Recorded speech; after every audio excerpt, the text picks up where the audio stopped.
This program features live coverage of an African safari and may include animal kills and carcasses. Viewer discretion is advised.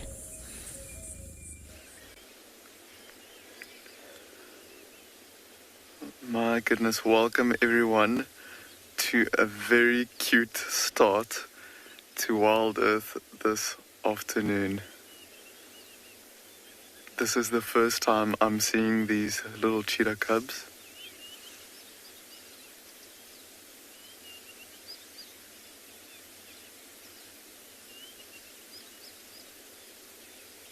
My golly gosh, they are so cute.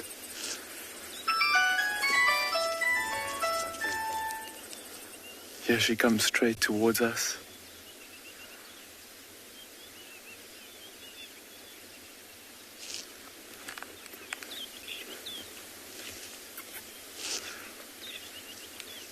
But while they come past us here, we'll just keep an eye on them. They are slowly walking towards us. This is, like I said, the first time that these cheetah cubs have been, I think, or maybe only the second time they've been live.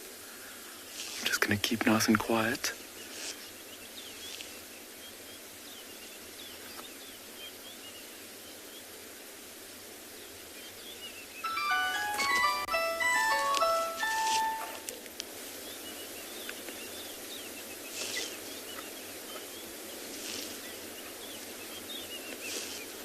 They are literally a couple of meters away from us.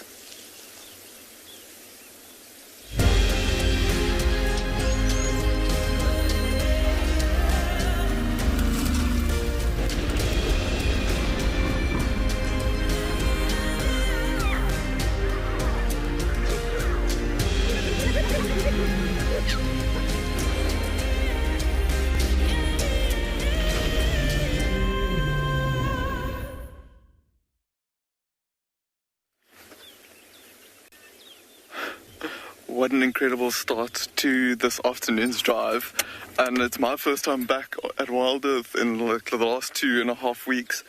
Just waiting. Okay, the cubs have moved off a little bit. I don't want to turn around and chase them away with the vehicle, because like I said, they are super new. Let's turn around and see if we can get a view of them.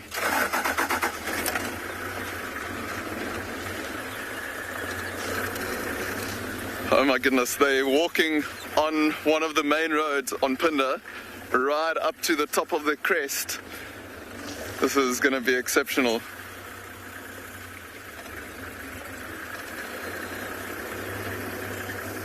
There we go, look at that. Can just see the youngsters looking back to us every now and then. So I think we'll just keep an eye on them from here and give them some distance. Look how Mom's looking around. She's very aware of what's going on around her. When we saw them first, Glenn and I just had them drinking at a big water bottle.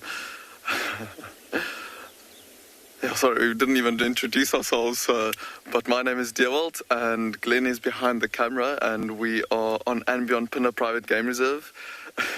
What a crazy start. Look at the youngsters just walking behind Mom there.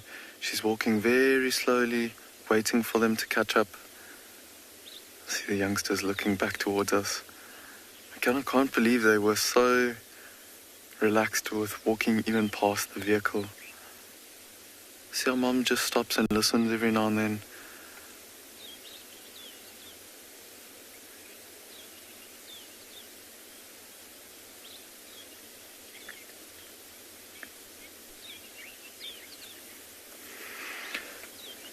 Penelope, you're saying they are definitely super cute. They are the cutest little things ever. But I always find that cheetah cubs, they almost like black beneath it with that long white fur on top, almost resembling like a bit of a honey badger type vibe there. But they are so cute. Look at them looking back towards us. They are still not sure of all their surroundings. So they keep on trotting behind Mom. I'm hoping there's actually on the other side of this crest here, there's a big open clearing, and I'm hoping that she's taking them there and they'll go and lie and rest in the open clearing. So she'll try and move between these open clearings because it's a little bit safer for her and her cubs. As you can see, she's very aware of what's going on around her, just to make sure that no other predators can approach them without her knowing it, and the youngsters being kept safe. They are so small. Look at them standing next to her. When they're next to their mother like that, just gives you the size comparison. Wow.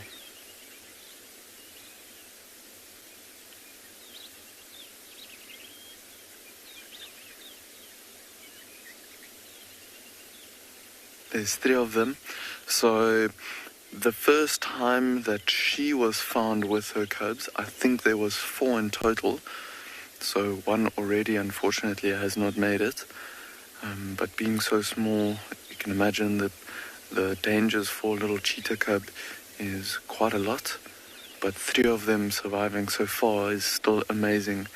And if this female's heading into the area that I think she is, hopefully that's going to be good for them. Look at them on the rise there, on the crest, forming silhouettes.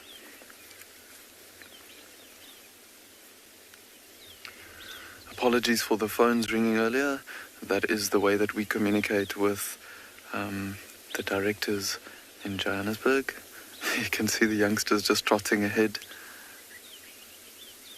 So just think of this area that she's covered now is not that much, so she's just walking and looking around a lot, so making sure that she can keep up with them, or they can keep up with her, sorry. Her tail flicking around every now and then.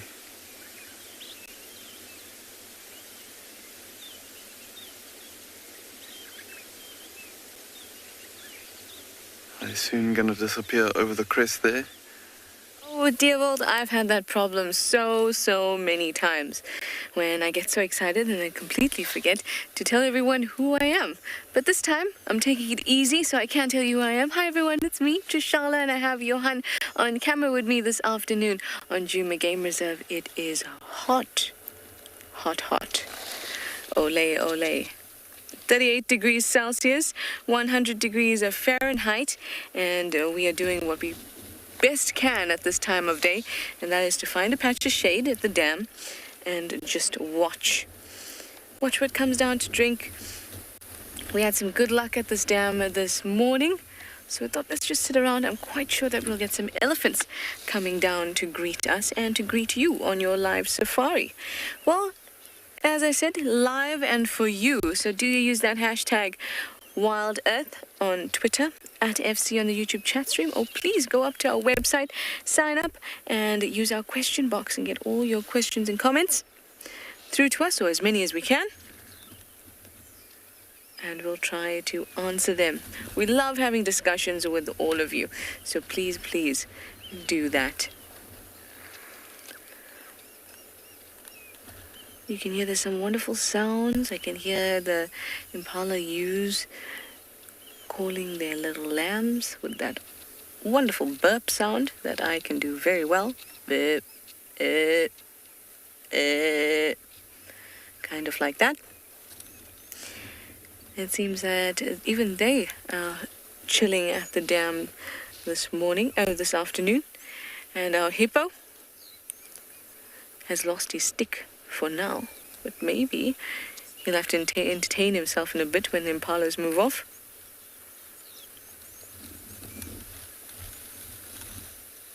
It's a particularly difficult day for a hippo when it's hot like this. Also, it's a crazy UV index, something like 13. So we're going to be very nice and toasty after this game drive.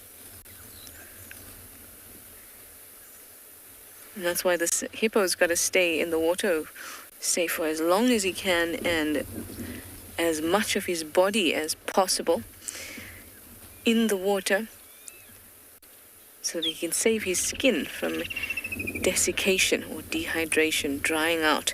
So it dries out, cracks, and you can get all sorts of infections And apart from that, it would be quite painful. Well, I see a great go-away bird and an impala having a drink together. Unlikely couple to watch having a drink together. Oh, impala. That would have been a photo. Lots of little lovelies at this dam. Lots and lots and lots. Blacksmith Lapwing as usual.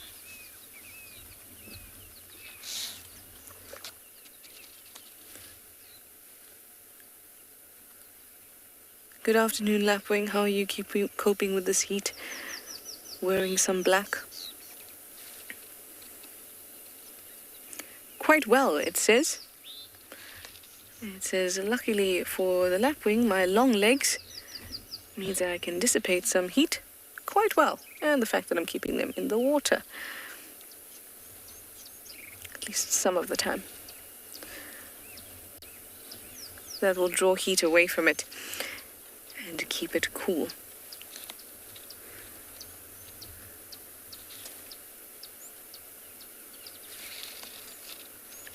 There's not many patches of shade here at the dam, but unlike the other animals that we're hoping to see at the dam, we're not going to be drinking any water here.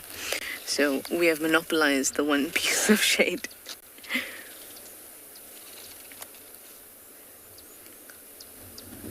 And we're really, really hoping for some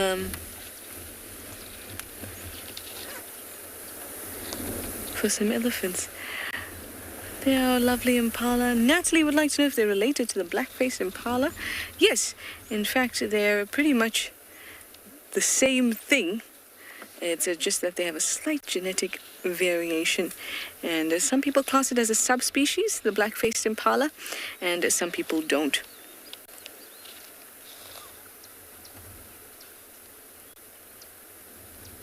Some researchers think that it might have to do more with just genetic variation, while other researchers class them as their own subspecies.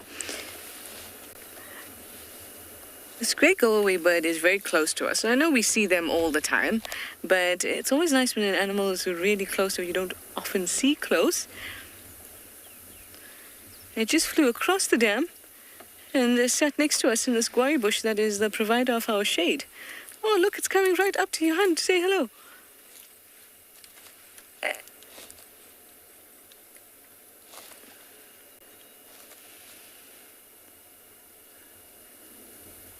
Hello, grey go-away bird. How are you this warm afternoon? What are you doing to cope with this heat? Ah, behavioral change, you say? Because you are finding some cool shade and going to the tops of trees where you can catch a good breeze. Oh, very good strategy.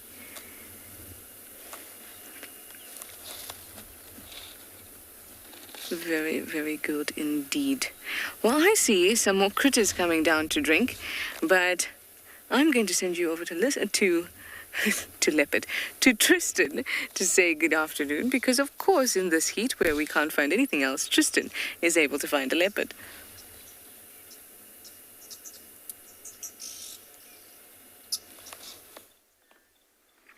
Well, good afternoon, everybody, and we do indeed a very hidden, very well-disguised leopard at this stage.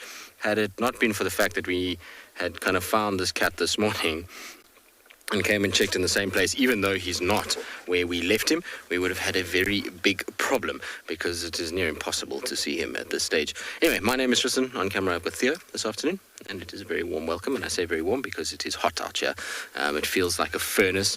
We're not going to be able to sit where we are right now unless we want third-degree burns and skin cancer at this stage. So we're going to kind of just give you a first look of him and kind of just sort of see what he's up to. He looks so hot that he doesn't want to move either, and then we're going to try and find some semblance of shade because otherwise I think we are going to burn ourselves badly today if we stay in the sun like this. It's still very, very warm. You can tell by the way that he's breathing how hot it is at the moment. He's heavily panting. That mouth is wide open. And you can see the rate of breathing is very, very, very quick, should I say. And that's just trying to slowly but surely kind of cool that body down. Now, like I say, it would have been tricky to find him at the best of times. It wasn't easy to find him now either, because he's moved probably about, I'd say, about 30 meters. But in this bush, it is 30 meters is like a needle in a haystack. Luckily, though, we just kind of drove in the direction of which way the sun would have turned as the shade would have changed. And it's a stupid way to do things, because obviously as the sun goes over, various trees cast shade in different ways, but I just thought maybe we'll try it. And it's against what we would have done had we followed his direction, but we luckily then picked him up hiding in underneath a bush. If he had kept his head down here and his tail not moving, we wouldn't have seen him at all. It would have driven right past him. But luckily, his little white tail twitched and his head popped up, and that was enough for us to be able to find him. So I'm thoroughly looking forward to this afternoon. We've got a good chance to spend pretty much the entire drive with him, which is quite special. He's obviously not a cat we've seen that much of, although this week we've had two kind of nice sort of sightings with him. And then this morning we got to spend a little time with him, and this afternoon hopefully we'll get to spend a whole lot more, and we'll see what he gets up to. I suspect that because of this heat, he's going to tuck himself in under these bushes for a while. So I would imagine the next hour and a half to 2 hours he's not going to do all that much. But then as it starts to get cooler, maybe he's going to take us on a little stroll. Maybe he wants to go and try find water, although the nearest water from here is quite a long way away. There's nothing close to where he is. And I don't know if, Mom might come and fetch him, so we'll just see what happens. But after a beastly hot day like this, water would be something that I'm sure he would love. And so he might take a little walk towards Chitwa Dam, maybe. We're a little bit far from there, but I suppose actually the nearest would be Cheetah Plains Camp. That would probably be the closest point of water. But even then, that's probably for him about a half an hour walk, 45-minute walk from where he is now. So Mom has not left him in the best spot. He's got a lot of shade, but there's not very much access to a nice place to sit and rest and to get water and cool himself down that way. Unlike his cousin / half-brother / kind of, I don't even know what to call him, Tandi's cub, he's got the pound seats, because where Tandi's left him, there's a nice big water hole, there's a beautiful big drainage line, there's little muddy wallows, there's pretty much shade everywhere. He's got the best of all worlds, does the little prince. So he's spoilt in comparison today with Kuchava's little one, but let's see, maybe he'll take a walk later and he'll find himself some water. But amazing how he just kind of hides behind that, and you can see deep shade, how he's able to kind of hide. Anyway, we're going to sit with him. We'll see what he gets up to and try and find some shade ourselves. In the meantime, we're going to send you off somewhere else in Africa.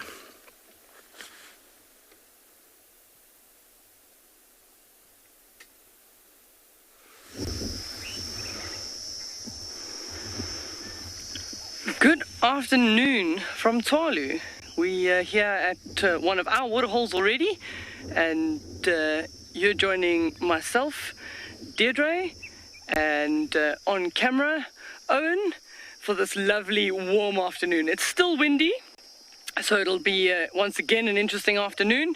We're going to potter around from waterhole to waterhole. It's still quite hot, and see what comes. But we have been watching those Blacksmith Lapwings. I know Carl's been showing you that they've been on a nest, so there's no sudden outbreak of chicks at this stage. They're still on the nest. The female just got off the nest as we got here, and the poor Egyptian goose happened to be walking past, and she made him waddle along a little bit faster. She definitely wasn't too happy that he was walking close to the nest, and she sent him on his way. And then the pair themselves decided that it would be a nice afternoon time to have a bit of a splash and a bath.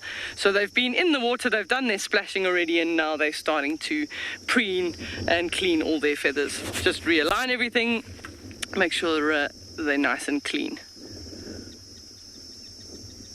Oh, and then if we go further to the right, and there's another two birds that are coming down to drink. It's a pair of helmeted Guinea fowl. Also a little bit nervous to approach the water directly. But they are in their pairs at the moment, so in sort of a breeding season, as it were. Possibly also having a clutch, very, very well hidden, a clutch of sort of up to about 12, 14 eggs somewhere in a little grass clump or something. Oh, no, they've left. So, are you on those butterflies that side, or are you going to come across? So we've noticed there's... just with the heat in the last few days, there's been a sudden explosion of the brown-veined whites. I know those of you that were with us yesterday morning watched the spectacular emergence of life yesterday. And for me, in all my 20-plus years, it was an absolute first. And Kyle and I just couldn't get enough. We even made Owen stay there for another 20 minutes so we could maybe see another one come out. But that's predominantly the brown-veined whites there that are just getting their sustenance from the water. I did see one or two yellow ones, but a little bit too far to identify.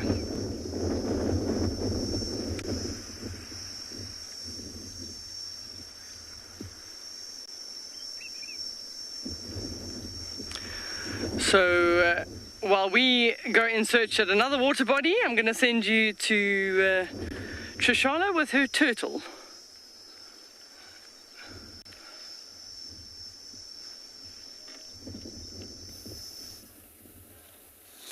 We've been having a look now at the terrapins. Oh, there's one on the other side. The one that we had that was quite close to us decided to just engage a little bit of geophagy, eating some of the soil, and then plopped back in, much like this one.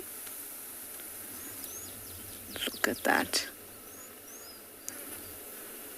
We get two types of terrapins here. We get the marsh terrapin and the serrated hinged terrapin. And the serrated hinged terrapin are the ones that like permanent water sources. So not just pans that will dry up and then fill up again, ephemeral pans. So the ones that we're likely to see here are the serrated hinged terrapins. Oh, we have a drongo fight going on.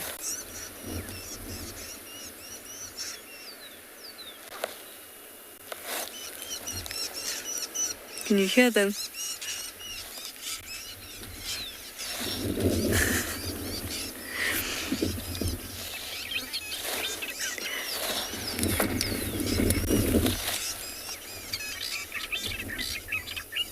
It's all going on in that guari bush.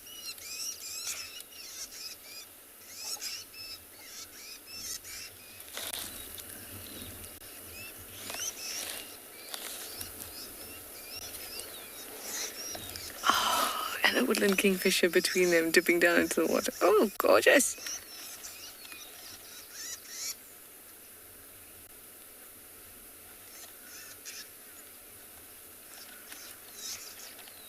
That's likely a territorial dispute. But now everything's fine.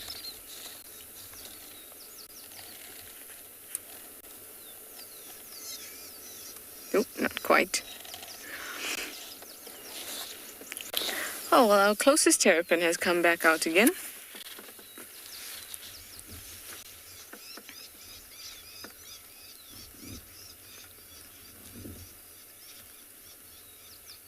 Now, you might think it looks a lot like a tortoise, and yes, it is a Chelonian.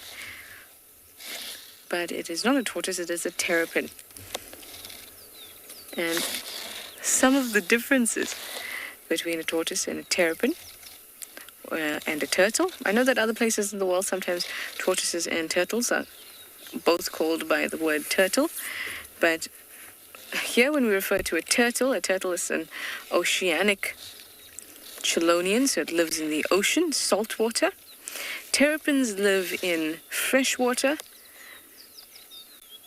And they're semi-aquatic, so sometimes they're out of the water, sometimes they're in the water. They'll bask outside of the water and then spend the majority of the time in the water. So them and hippos have a good relationship because they have a similar lifestyle. And then the difference between terrapins and tortoises are quite obvious in that tortoises are on land and they have claws on their feet. Terrapins have webbed feet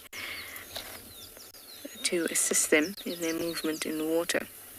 It's not very obviously webbed, like a turtle's would be. The turtles are completely modified to become flippers.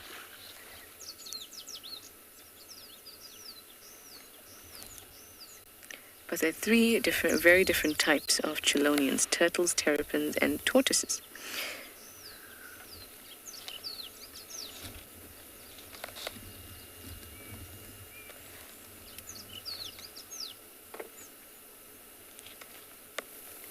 Rosalind, you'd like to know how old the terrapins live to? I actually don't know that answer, Rosalind. They are, as with most chelonians, they experience what we call a negligible senescence, which means that they age slowly. They're slow-moving creatures that age slowly. But how long they can actually get to, I don't know.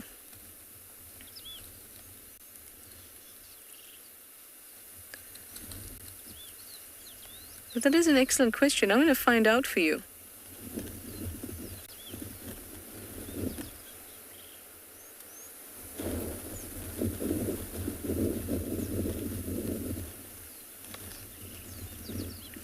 They don't get much bigger than what you saw now. So maybe about 20 centimeter diameter of their shell. Maybe 30 centimeters we stretched out with their body and their tail. But that's about the most that they'll get, or the average that they'd get to. So we'll have to find out how old they can get. Thank you for that question. Now I'm going to send you over to Tristan and the leopard in the meantime. Ooh, face off. Good afternoon, station data out on drive. Any updates for friend, please? Well, indeed, we do have our leopard. We've managed to find ourselves a little spot of shade and get a really nice clear view of our little male. So we're winning this afternoon. We certainly have gotten things a lot better than when we first started out. It's amazing the difference between the sun sections and being in a little bit of shade, how much cooler it is. And he's found himself a really nice spot there. He's kind of well hidden. It's not even dappled light there. That's solid shade that he's in, due to the fact that he's behind this kind of, it looks like maybe a large fruited bush willow, or a variable, one of the two. But he's kind of just panting and watching us still. He's still kind of getting used to the fact that we're here. It takes a little bit of time with him. Especially because we kind of repositioned and just try to find somewhere where we could sit without feeling like we were melting. And that's why he's still awake. But I suspect he's going to flop down just now. His head will go down and he'll get comfortable and just to wait out this heat. But he's beautiful, isn't he? I'm so glad we're getting to spend so much time with him. I know it's a kind of work in progress, but he still hasn't shown that young kind of male leopard exuberance that we've seen from the likes of Tamba and Hosana before them. But he and his, like I say, what are we going to call it? His same aged friend, if we want to call it that, one of his family members. Both of them have kind of started out life without seeing cars as much as a lot of other leopards, and so their kind of characters will only start to shine through once they become less wary of the cars. And even though sitting in the heat like this is not going to work in terms of him being very playful, later in the afternoon, once he's growing accustomed to the fact that we're sitting with him, you'll see that he'll get a lot better and he'll start to move around, and hopefully he'll give us a bit of a show. So we're investing in him at the moment, and hopefully he'll the investment will pay off, because there was quite a lot of options to go for this afternoon. There was Tandi's white little cub. There's was a report of Monzo again late in the morning. There was Klalamba, but I quite like him, and like I say, we see so little of him. It's always nice just to spend a long period, and this afternoon we have an opportunity to spend pretty much the whole afternoon with this little cat, which will be cool. Now, on top of that, I find him very pretty. He's got that typical male leopard look. I mean, he obviously has the large ears. That is a distinct characteristic of this family. You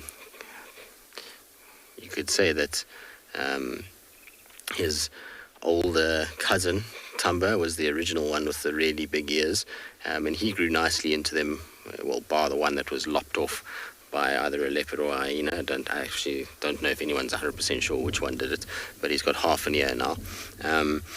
Even his mom, though, Kuchava, has quite large ears for the size of her head, and so he's got that trait, but he'll eventually grow into them. They won't look so goofy as he gets a little bit bigger. His ear size will kind of match his head size eventually. You must remember that this cat is, I believe October of last year, so we're talking just over 14 months, so he's still tiny. He's only going to develop and be fully grown when he reaches kind of 7 years, but obviously he'll reach sort of 80 to 90% of his size by the time he's 5. So he's got a long way to go before he kind of fills out and really sort of becomes the leopard that he's going to be. You find that their shoulders and their head and everything else grows, and the paws and the ears, thankfully, don't really grow with it. So they start to look a lot more kind of in proportion than what they do now. I'm quite keen to see his tracks properly, though. This morning was just kind of spotting him rather than tracking him. But I'm quite keen to see how big his feet are. The other day I had a golden opportunity and I didn't actually take notice. And it was a bit tricky because between Tandi and Kuchava and him, there was just a kind of mess of tracks on the road. And it was I should have, when he crossed the road, I should have looked at the size of his feet. But I suspect that they'll be bigger than his mom's already. They should be quite large. His age would indicate that his tracks should be bigger than his mom. Okay, well, we're going to spend the afternoon with our little boy. Hopefully he will get up a little bit later, but for now, it's just about enjoying each other's presence and enjoying the peace and quiet of the bush.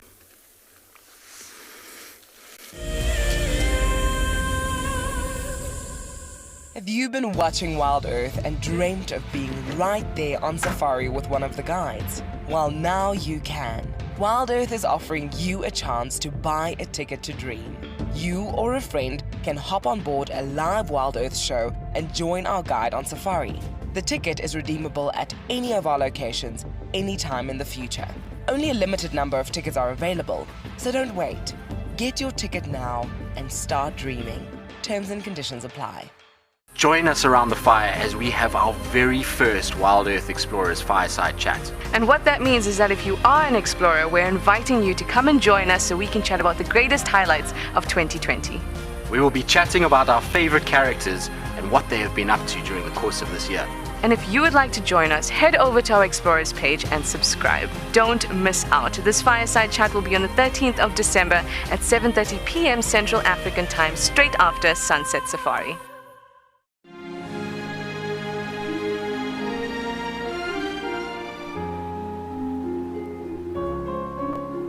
You are cheeky. That was a brave decision.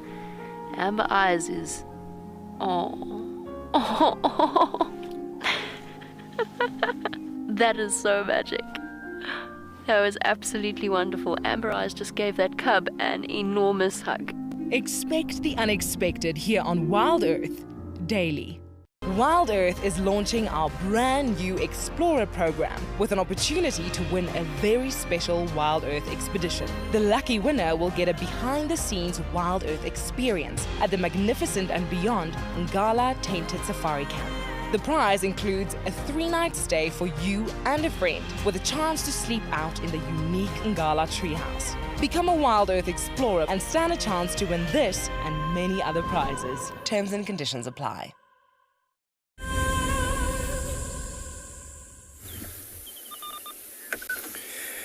Good afternoon, everybody, and welcome to And Beyond Ngala. And I'm sure you've been told many times this afternoon it is incredibly hot out here in the Lowveld, and it seems like the rest of South Africa. What we have here, I think with the heat of the day, I think it was a good idea to come to a watering hole. We've still got some elephants that are drinking. There was a herd that came through as well, kind of moving around onto the outsides to feed. But good afternoon, everyone. My name's Dan. On camera this afternoon, we've got BK.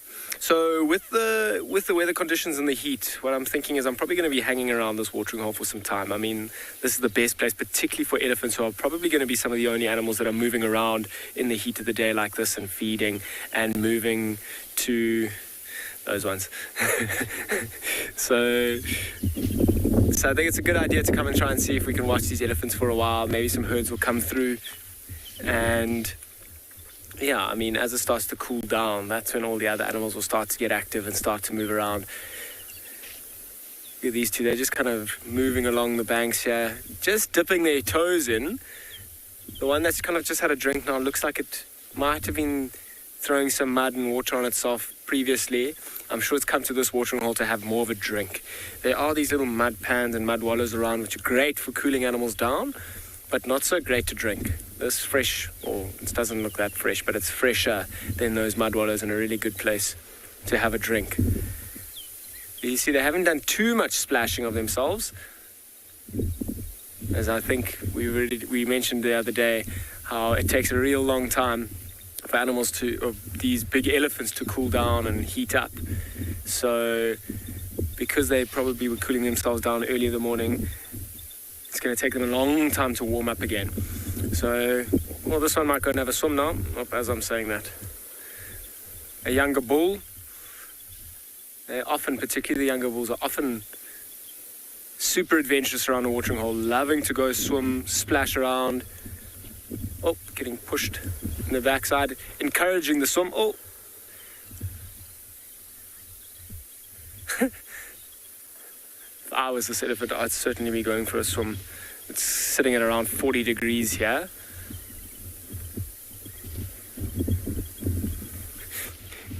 Greg, elephants, hooray. It's going to be like that. I think this morning we saw many, many, many elephants, and I think it's going to be no different this afternoon. All the other animals are probably spending a lot of time in the shade, and I don't blame them. But elephants, being so big in size and actually needing to spend an incredibly large amount of their time feeding, are the ones that are really going to be active at this time. And they are able and capable of swimming and keep cooling themselves down incredibly quickly here. Look at those trunks, they kind of just come up like a little snorkel, allowing to breathe, and it's amazing how such a big animal can just disappear. And there are hippos in this watering hole. I'm sure they've been pestered by elephants today because it is so hot. I'm sure there have been many, many elephants coming down to swim and drink today. And the hippos are probably being chased from one end of the watering hole to the next. They're never going to really get into an altercation. A hippo knows it's risking a serious injury if it goes towards an elephant, particularly a group of elephants, and tries to kind of push its weight around. Look at these two kind of wrestling.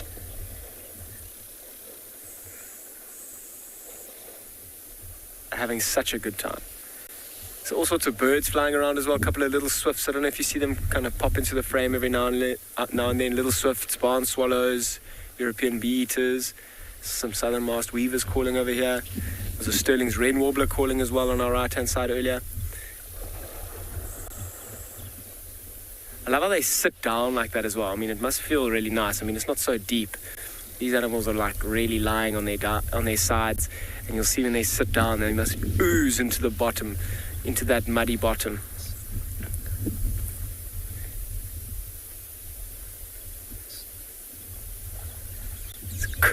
It's incredible to see how such big animals can just disappear.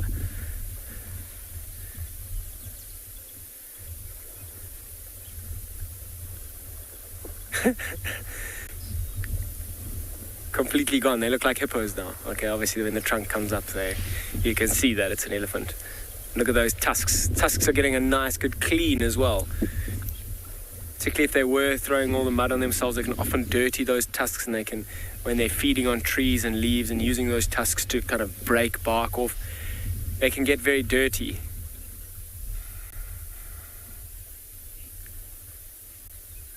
C-Mac, do I have any elephant stories that I might share?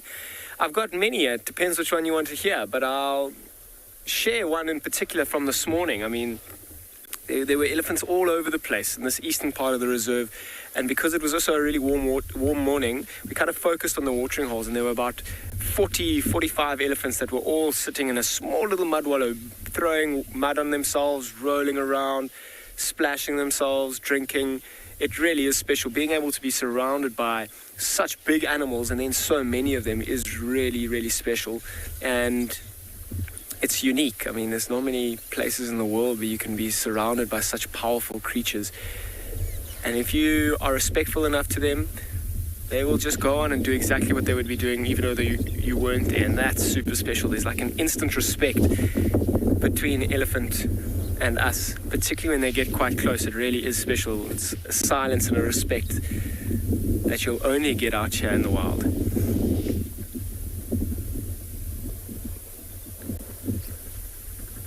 But I mean, C-Mac, going back to elephants and elephant encounters and stories, elephants are some of the most amazing animals to watch and spend time with, simply because they spend very little time sleeping.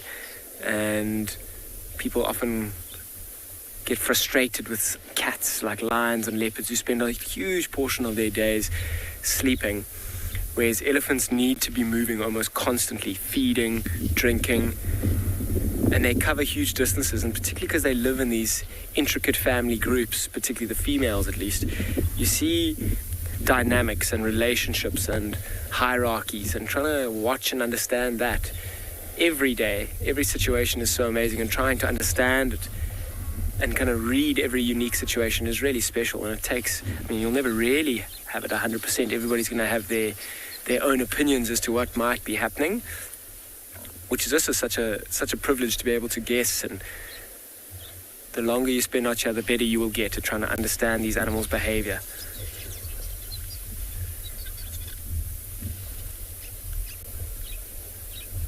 So there was a herd. I think these are two bulls that would have been at the back of the herd that have come in, and they're just taking all the time that they want in the watering hole. They're not worried too much. They look like they're at the age where they might have either recently been chased away or actually I think they have been chased away. I wonder if they haven't just kind of come into the watering hole to have a swim and a drink at the same time that another herd was here. Do you hear that? So that was another elephant as well. I wonder if there aren't some more bulls similar to this one that are coming through to maybe have a drink or a swim. And with the little babies in the herd, a little bit of asserting dominance in the water here. And if the bulls like these two come in and put a bit of pressure on the calves, the females can make those high-pitched screeches. Even the little ones will make a high-pitched screech.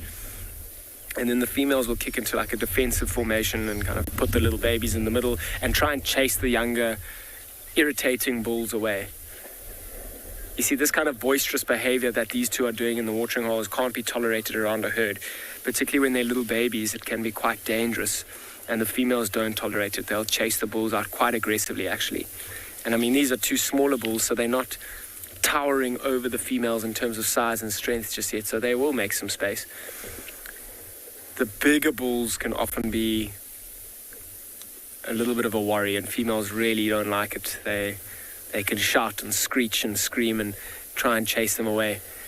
Even the mating process, particularly if it's a female's first time with a huge bull, it's also quite a traumatic experience. A bull that might be almost double your size trying to mate with you can be quite traumatic, and you'll see the cows not really knowing what to do.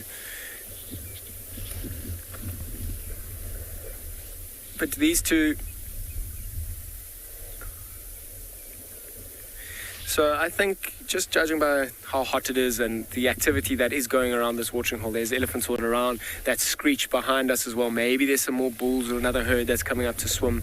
I think I'm going to spend a bit more time here, but in the meantime, I'm going to send you to Trishala and her impala.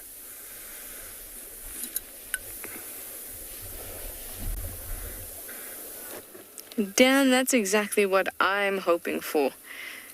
We've had some excellent activity here at Treehouse Dam. Lots of little birds. Seen cinnamon-breasted bunting, golden-breasted bunting, green-winged petilia, blue waxbills.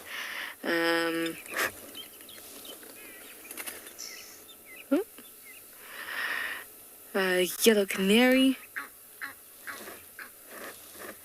Egyptian geese, blacksmith lapwing, grey go-away birds, woodland kingfisher, all just sitting here. So it's been truly amazing. I just hope that we'll be able to get some elephants. But I think that after this segment I'm going to go to Twin Dams and see if we'll get lucky with some elephants down there. This impala herd has been very good to us too.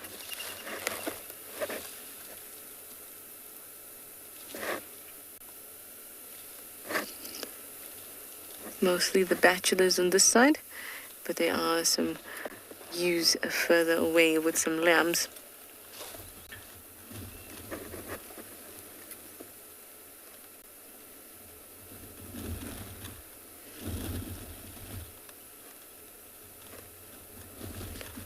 They swim so smoothly, and it's so carefree.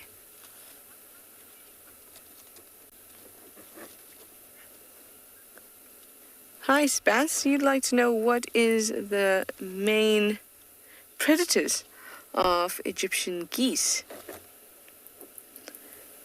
Egyptian geese, the chicks, are probably the ones that get it the worst, and those would be monitor lizards, Nile monitors that would get them, aerial predators, unfortunately. Can you imagine seeing a little Egyptian gosling in the talons of a tawny eagle or a batelier? They tend to hang around here. Crocodiles. They could be a major problem for these guys.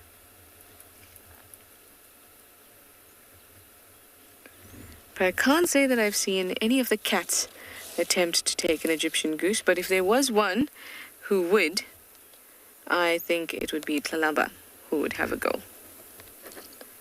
How much would you give to see one of our leopards jump in the dam because it's just too hot today? I think that would just be a spectacular sighting of the year, that would be. But I'd prefer if it was not with the hippo in it. I can imagine Tlalamba having some fun here.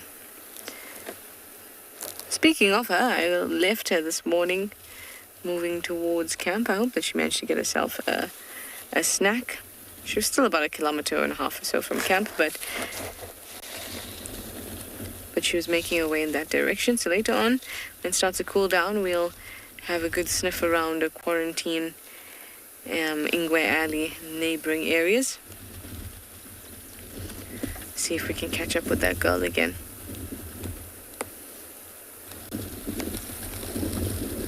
There comes the kingfisher.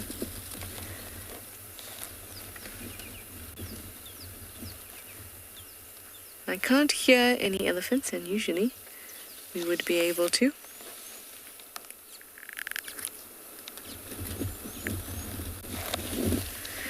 Cinnamon-breasted bunting running away from us.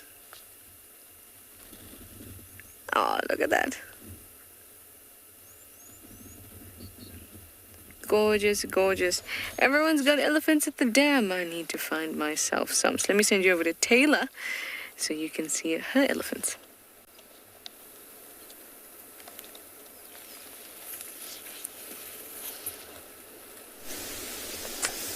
Well, Tswalu, we have been waiting patiently for about 45 minutes now, and finally, 2 young elephant bulls have made their way down towards Ndlovu Dam. It's always weird saying that, elephants at Ndlovu Dam. Anyways, my name is Taylor McCurdy, and on camera with me today is Sebastian Rombi. There's like a whole bunch of animals now behind us. Hey, Seb? The zebra and giraffe, if you joined us yesterday afternoon, you may have seen, are also behind us, but they'll probably come down in a minute. But we're here on Pradhan's Conservancy, which are part of Baluli Game Reserve and the Greater Kruger National Park. The Ailey's don't seem to be sticking around for too long.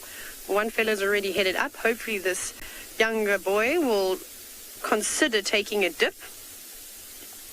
It's so warm, which I'm sure every other safari guide has told you this afternoon. So I'm honestly shocked that there haven't been dare I say, flocks of elephants, because sometimes that's what it looks like. Not quite herds, but like 3 or 4 different herds of elephants come through. It's amazing. Not today, though. I don't know where they are, actually. I think maybe they're just doing a loop and have moved on to other areas, because we haven't seen a proper breeding herd, well, at least a big breeding herd for quite some time now. I say this, and quite some time to me is a few days, because we're so spoilt with elephant sightings. Just having a nice drink.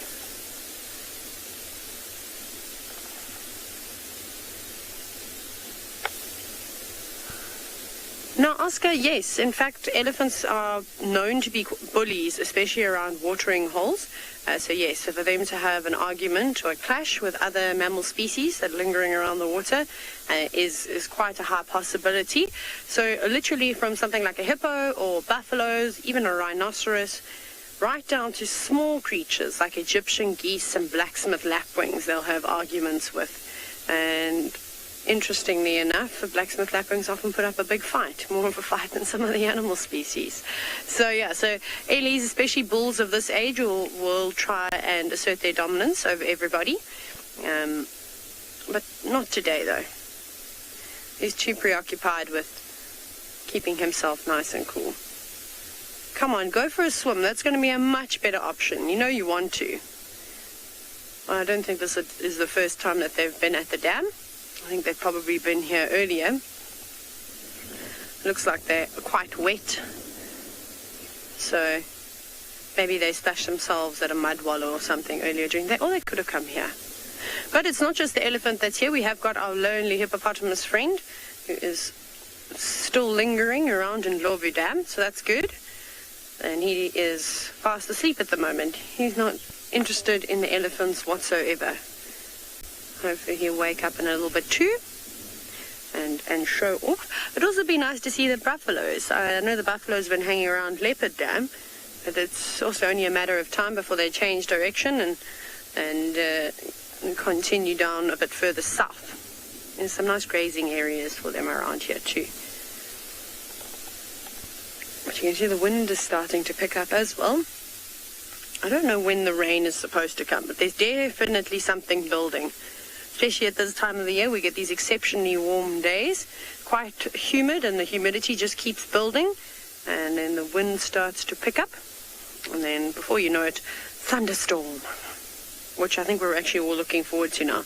Although last week we were complaining about there not being any sun, and we only need 3 days of 37 degrees Celsius before we're back to wanting the cool weather. It can be miserable and rainy every single day until the 17th. And then it has to be sunny, because that's what I'll be pretty much look like this hippo every single day after the 17th. I will not be leaving my swimming pool.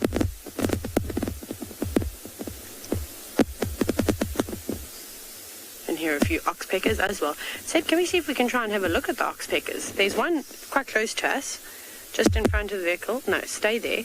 Sorry. So, not sitting on any of the mammal species just yet. Maybe they've come with the zebra and giraffe that I said to you were behind us, but these are the red-billed oxpeckers. They are known, of course, to hang on the backs of various species. But even this temperature is luring them down towards the water's edge. And I hope it decides to have a bit of a plunge bath too. Come and splash around in the water. You also know you want to. They get exceptionally hot and they're not afraid. Lots of butterflies and dragonflies also fluttering about. Not that this oxpecker is interested in eating any of them, but those insects will also be around here, getting all the moisture. Just taking little gulps every now and then. It's nice to have an up-close view of the oxpecker. It's very, very close to us, actually. It's only about 10 meters in front of us. Off it goes. Wonderful. Well, I think we're going to just play it out here in Lovu Dam to see what else comes about. Off you go across to Deerbelt, who's got lions deep in a slumber.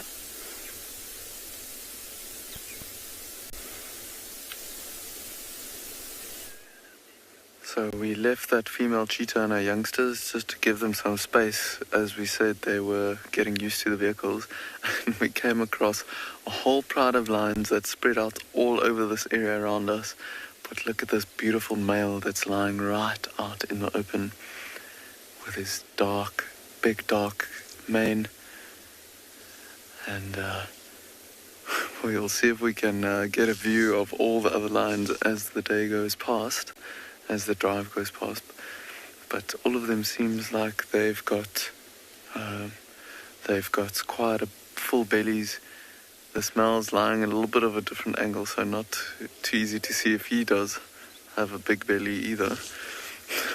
But funny enough, I went to look for this male lion and one of his brother maybe in a different area this morning, because he was mating with a different pride of females, because they actually move in between two prides.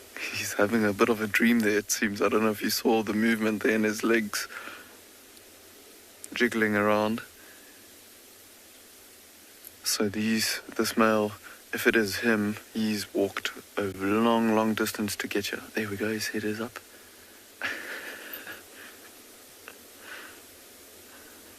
Nothing like good afternoon nap. And like I said, he's moved quite a long distance from where we saw him the last couple of days. So that's probably why he's nice and lazy, full belly as well. It's nice and cool, so he's lying right out into open as well. I don't know if you saw him just move his paw over his nose there. Maybe some insects biting him there.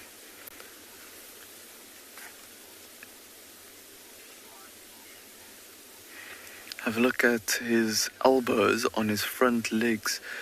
The mane grows all the way down his chest and onto his elbows there. Interesting how he's got that blonde patch of mane on top of his head, and then it gets darker to even the ones that's on his elbow and below his front legs there.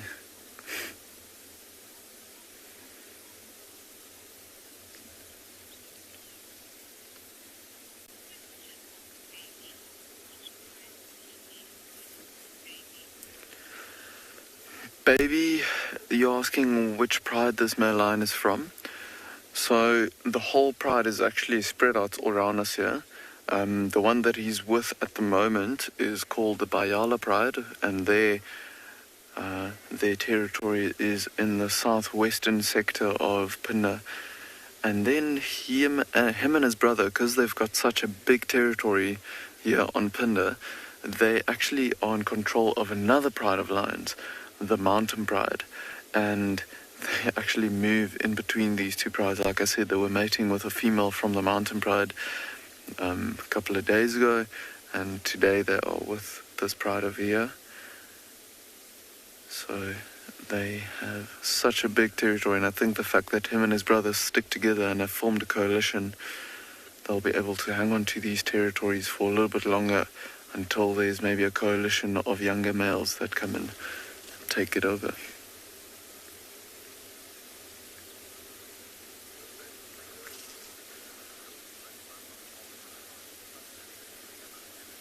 See how he's breathing quite heavily, but not really panting, because it's actually a nice and cool afternoon. It's a little bit humid, but after 2 days of hectic thunderstorms and heavy rain, it's nice and cool here at the moment. See that tail just flick around every now and then, chasing the biting insects off of him.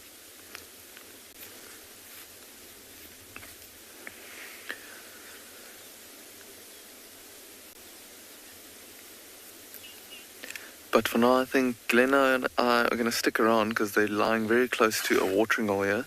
And who knows what will happen if there's some animals that might want to come and drink. And we'll see if we can maybe get a view of some of the other individuals. Like I said, they are spread out quite far and wide.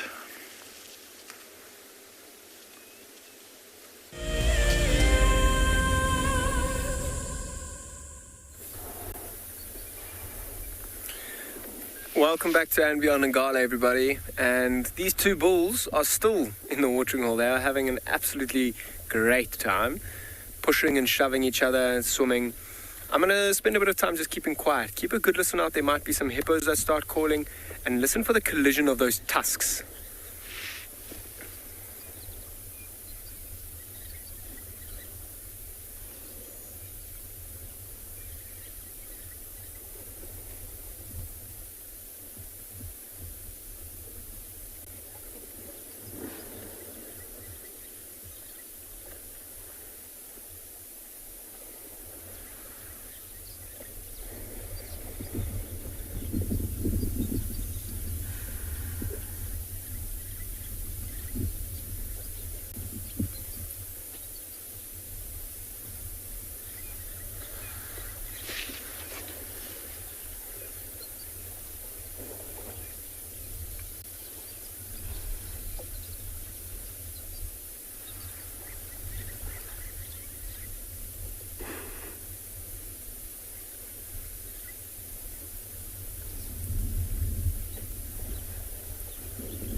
amazing when I say listen out for the tusks. The tusks colliding, the two elephants kind of moved away from each other.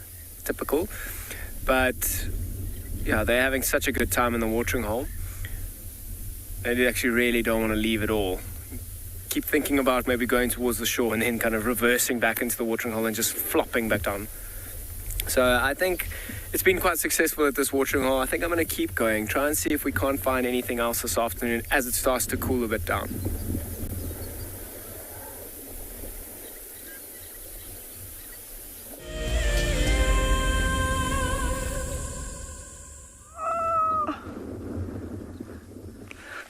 Look what we have here. Welcome back to Tswalu, and we've just come across this group of bachelor eland, and of course there's got to be one wildebeest at the end that thinks and hopes and wishes he could be an eland. He's just following them. They're about to go up and over the dune, but there is a massive male, the second one in that group, just kicking up the sand as they go. 5 beautiful big eland. Look at them go, though. For an animal that's close on a ton in weight, they can seriously move it. Oh, they've already outpaced the poor wildebeest. They've left him behind. I'm going to just go forward so that... oh, no, there's one more coming. There's one more coming. The wildebeest thinks he's in a race. He's ahead. Another big bull at the back. Listen, I don't know if you can hear the clicking of the hooves. The clicking of the knees, actually.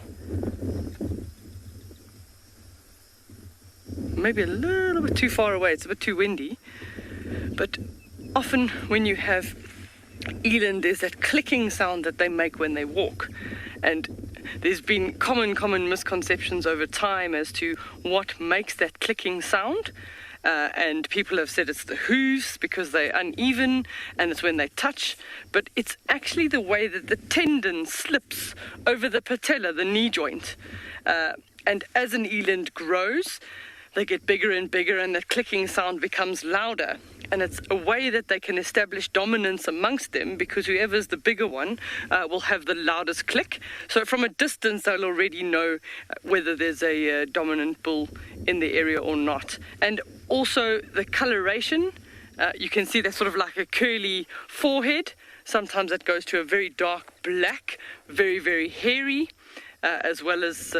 the dewlap, that section of skin that hangs off the neck area, the bigger that is as well, that also shows signs of dominance. So this was a group of bachelor males. There were 6 of them, and one very hopeful wildebeest. So the wildebeest is actually quite smart, because he is on his own, he lives in this area, but sometimes sticking with another group of animals also helps him.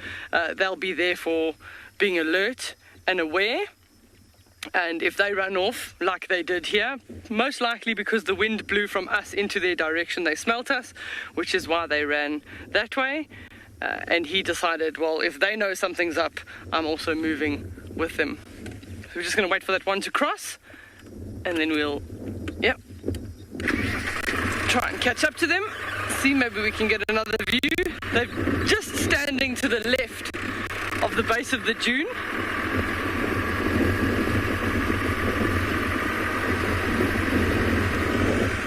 I agree, everyone, that was really cool. It's so nice when you can see the sand kicking up, that nice red dune sand kicking up as they run. And amazingly fast for an animal their size. And you wouldn't believe that an animal that large can also, from a standing jump, move up and over 2 meters in height. So some of these bushes, it could literally jump over those bushes, generally in a stress situation though, not just for fun. Oh, no, they're leaving us in their dust.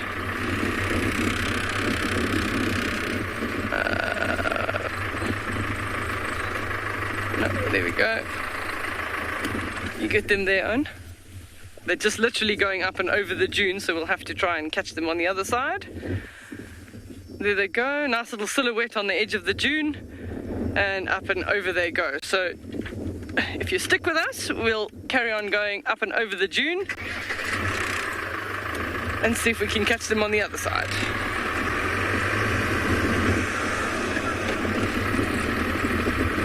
just sometimes in the evening time it's dark and all you hear is that click, click, click coming from that tendon slipping over the knee joint, and you know that there's a relatively large animal on approach.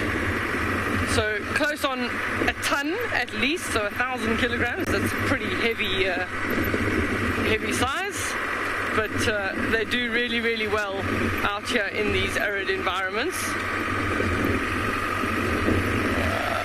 Let's see, popping over the dune. Beautiful scenery this afternoon, so we're just cresting over the top of the dune. And see, provided that they haven't, oh no, they're already on their way going up and over the other dune. So there, can you see them? So they're heading up into that Terminalia thicket on the top of the dune. There they go, in the distance. So we don't have a road that's close enough to get closer to them.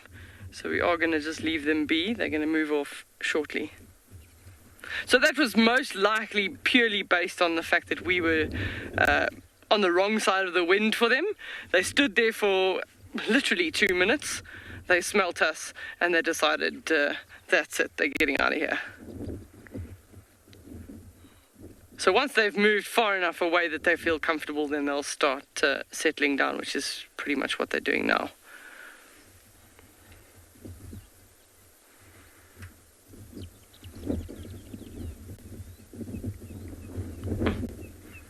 You can hear the red-crested korhaan calling in the distance, little fawn-coloured lark.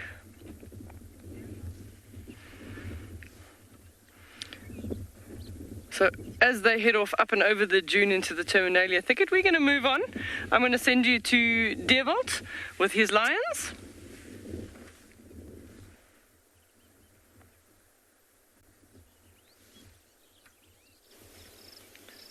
We just repositioned a little bit, and we are here with the two youngest individuals of the pride of lions. The one's just gotten up and is walking down into a big dried out watering off to the left hand side. But look at this one. We've got a little termite mound here in front of us, and he's just on the other side of it. And look how heavily he's breathing.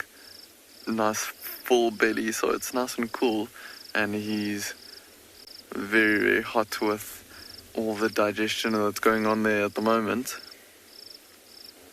Oh, there he goes, yeah, going to join his brother. And look at that belly there. Oh my goodness, that is full. His brother is actually waiting for him there. They're sticking together.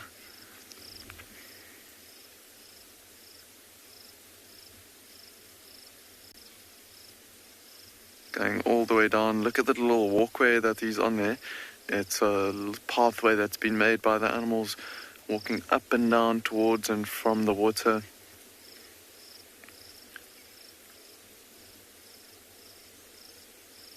Interesting that the sibling is waiting for this one here. See if there's a bit of interaction between them.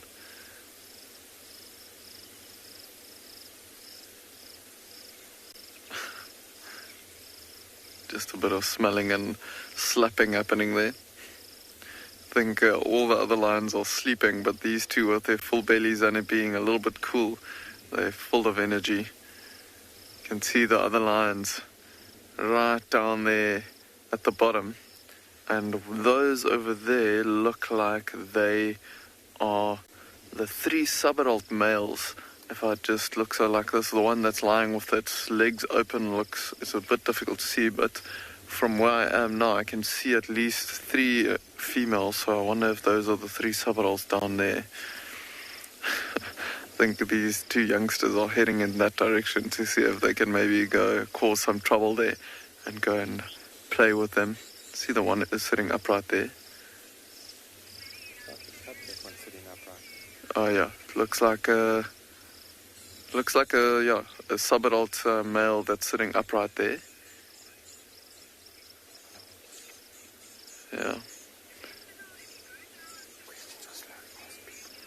So you are more than welcome to send us some questions on social media, and if you have any questions on these lions that are here, and what they got up to.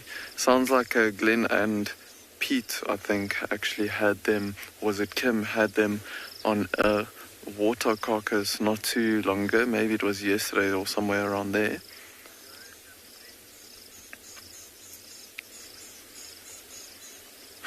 Yeah, I don't know if you can hear those birds alarm calling there. There's some rattling testiculars that are alarm calling to these youngsters that have just disappeared over this little crest. Oh, there I can see the youngsters just coming out from where we are. We'll see if we can get a view of them now. They're slowly but surely going towards the subadults that are lying there in the open clearing.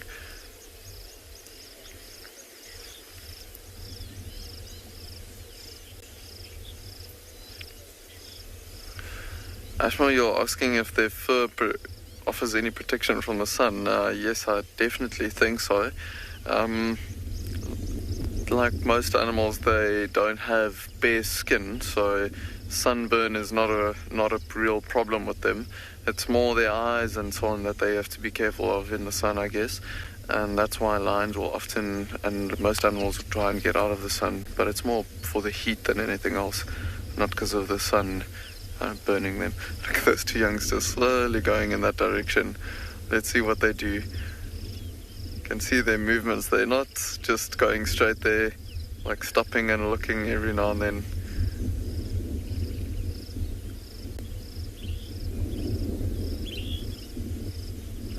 Not moving as quickly as they were earlier.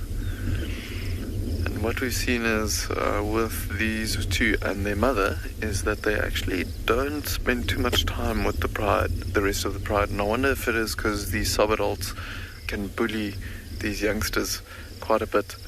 But now it looks like these youngsters are the mischievous ones.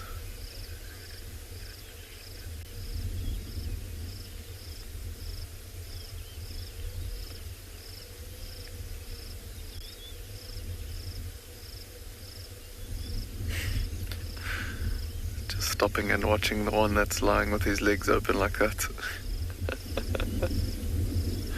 You can imagine that's nice and cool, and that individual there, you can almost see the belly, how round it is, trying to open those legs as much as possible and take all the pressure off of the belly there.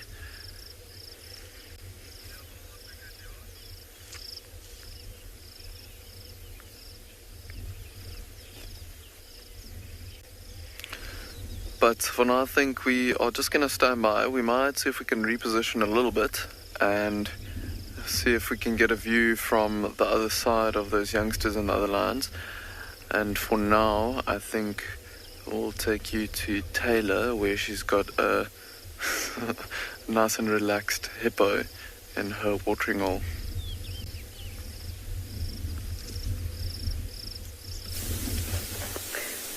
Dear Volt, we are also wearing our patient pants. Does that make sense? Probably doesn't make sense. The heat has got to be. Anyways, yes, you're right. We do have a hippo, but now we've got some reptilian creatures that have joined the hippopotamus. Those are terrapins or terrapins. No, I'm joking. They're actually called terrapins, but terrapin sounds far more fancy. I can't tell you exactly what type of terrapins there are just yet because they're quite far away, and the marsh and the serrated hinge look quite similar. I think the one on the left might be. No, I don't know. It would be nice if they were closer to us and we could get a close-up on their faces, then you can sort of tell the difference between them. I always like to look at the part of the body that you see the most, which is normally their heads just snorkeling above the surface of the water. And with a marsh terrapin, if you look below their sort of nostrils and their upper lip, it's quite white, whereas with a serrated hinge terrapin, it's got like these lots of little lines. So for me, when they're hidden away and just their heads poking up, that's the easiest way to sort of tell the difference. But in this dam, we have both the marsh and the serrated hinged terrapin. Now, that hippopotamus is providing the perfect place for the terrapins to sunbathe, and I wouldn't be surprised if it gets a few more visitors coming to join it up on top of its back. Sometimes you'll see, oh, there's a leopard. There, by that massive leadwood, it's just climbed down the tree. What? Huh? Was it in the tree the whole time? No, surely not. What? guys, no, this is crazy. I'm not even joking. It did look like a leopard cub. It looked like a young leopard just climbed down that tree. But we've been sitting here the entire time, and I've stared, I kid you not, everywhere. So I don't know if while we've been talking with the hippo, this thing went up the tree a little bit and then down. I'm just going to keep my voice down and see. Maybe it's thirsty and it's going to come up over the top of the dam wall and have a drink. Unfortunately, there isn't really a way for us to get up and look down into the drainage system. It's actually quite a steep drop. That is weird. Hey? Fascinating. I actually thought I saw this tail and I was like, oh, maybe it's a rock monitor. Not a rock monitor. I'm so confused right now. So I'm kind of in like two minds as to what to do. Do we sit here or do we try and go around and get a view? But you see, the leopards and priders are not particularly relaxed. They are a little bit on the nervous side. If it is pixie pans, youngsters, then maybe they'll be okay. But like I said, we can't really get a view. But because it has been such a hot day, I think at some point the leopard should come down and have a drink. Oh my goodness, how random. Sorry, Terrapins and Hippo. I don't even understand where that thing was sitting. I can't believe that. Anyways, it's just amazing how these animals are master of camouflage. Crazy. And there's been go-away birds and all sorts of other creatures moving around here. Oh, Terrapins, hold on. No. Yes, you're going to have to climb all the way back over.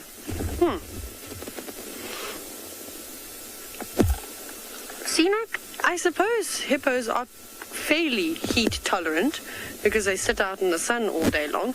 But remember, most of their body is submerged in the water, so they're keeping cool that way. Sorry, I'm just looking to see what's actually going on, because now they're in Impala running. But I don't know if it's the boys just chasing one another. Sorry, I'm very distracted now because I also want to see if this leopard cub, or it looked like a leopard cub, climbs back over the dam wall. Do you know what, Seb? I think we're going to go and investigate. I don't know how yet. I haven't quite figured that part out. But yes, they are very much used to the warm sort of weather. Okay. We're going to drive because we're probably going to lose signal, unfortunately. But I would like to maybe just try and poke my nose behind this dam wall and see if we can. But anyways, off you go to have a look at some birds.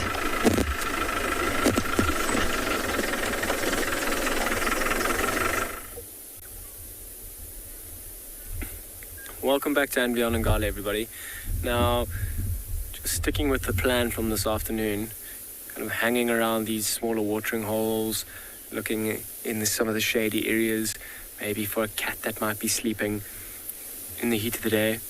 But as we came towards this watering hole, we came across this little African jacana, a beautiful little bird, and one we actually don't see too often. But we had quite a lot of early rain, and that's filled up the seasonal pan, and you can see all sorts of almost like lilies and plants on the surface, which this jacana is kind of walking on. You see how it keeps putting its beak or bill right into the water, or running across the water there, almost chasing insects. I mean, that's its predominant food.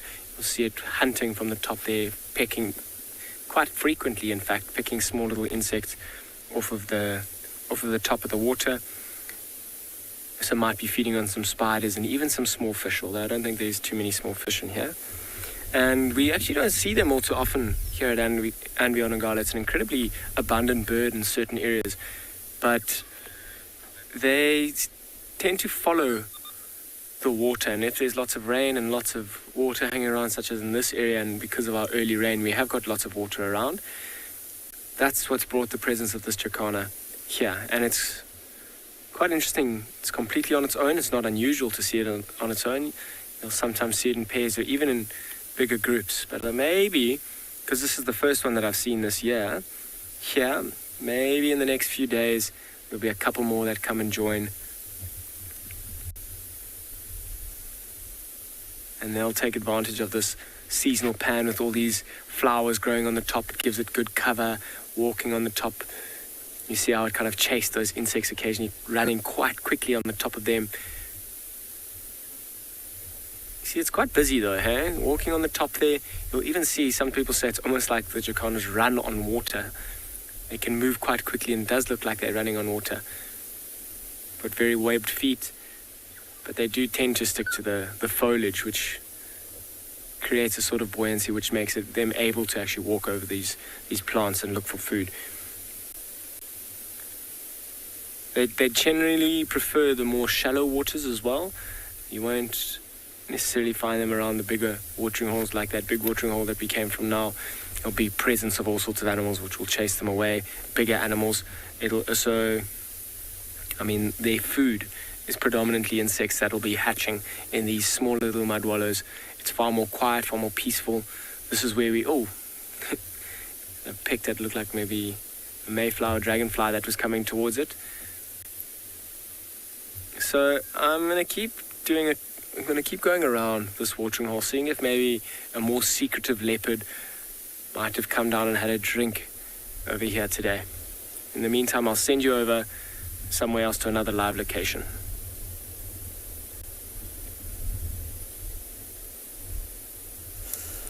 We're enjoying a very intimate moment here with this water monitor and the Mulwati.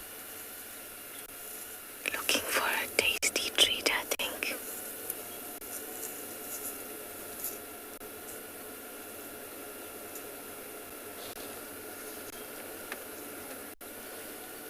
This is so cool. It's such a large individual. It's over a meter. It's maybe even like 1.3 meters.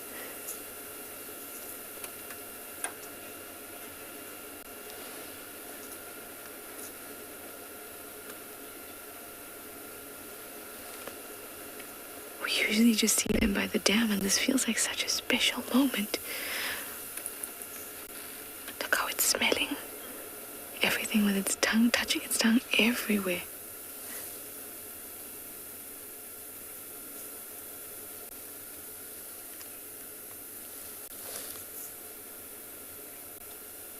They're very, very good diggers. That's because these guys love eggs. Oh, they love an egg. They're actually known to distract crocodiles away from the nesting site and then come scurrying back and scoffing as many eggs as they can.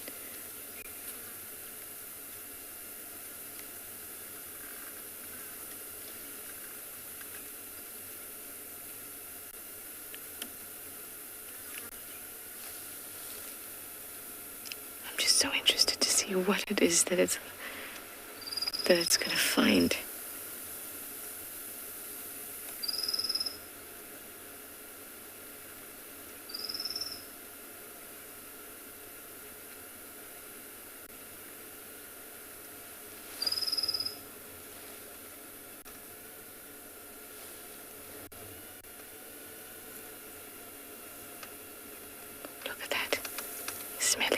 Smelling. What can you smell?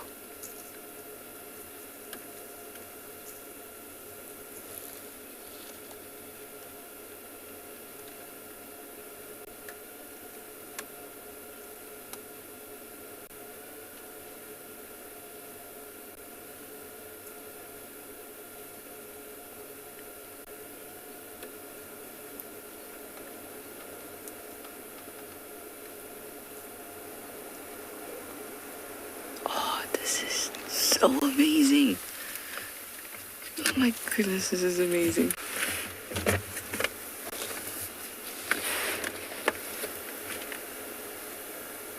It's obviously going to make its way up to Twin Dams. They've got really large claws that enable them to dig like that.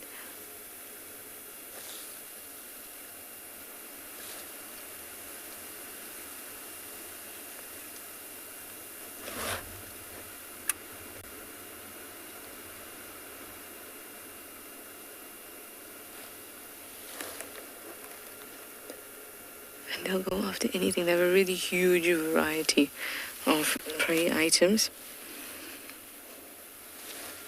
Fish, frogs, other reptiles, birds. whatever they can get their mouths on.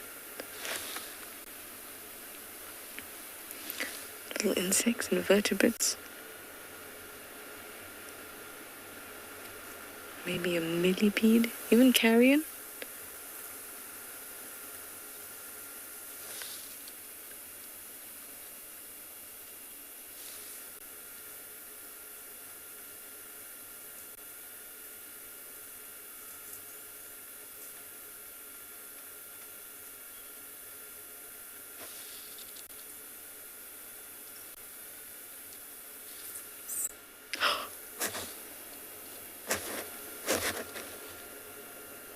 I didn't even get to see what it was.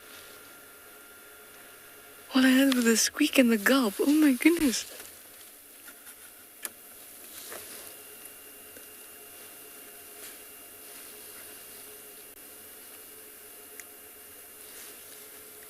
FC, did you manage to see what that was?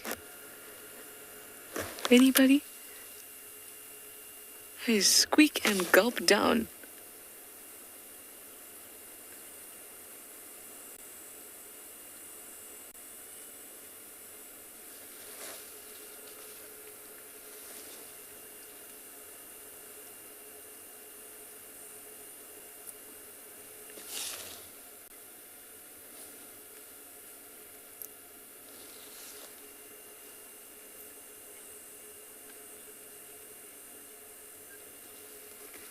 Lovely.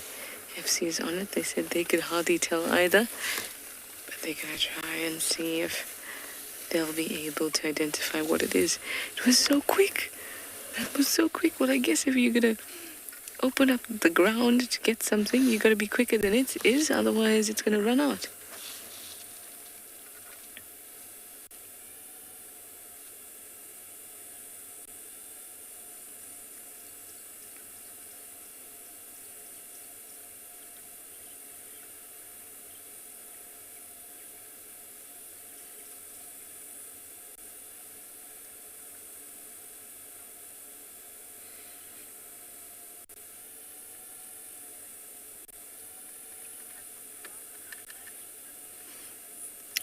Nice. FC says that it looked like a frog.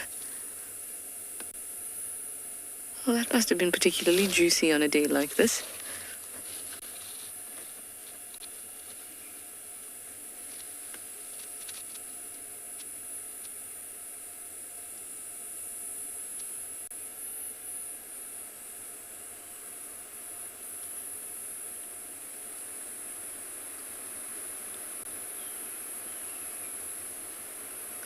So amazing to watch this. I'm quite surprised that it's out. If there was anywhere it was going to be out, it would be here in the Mulwati because of the shade and coolness compared to the rest of the reserve. But if I were it, I would be chilling out in the water where it's nice and cool. So it must be very hungry.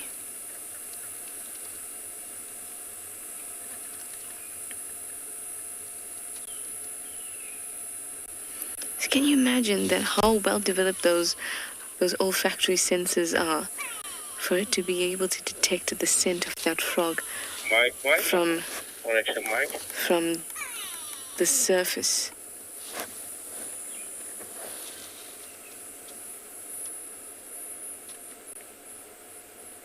It's amazing how it touches its tongue to the ground all the time, searching, I smelled something.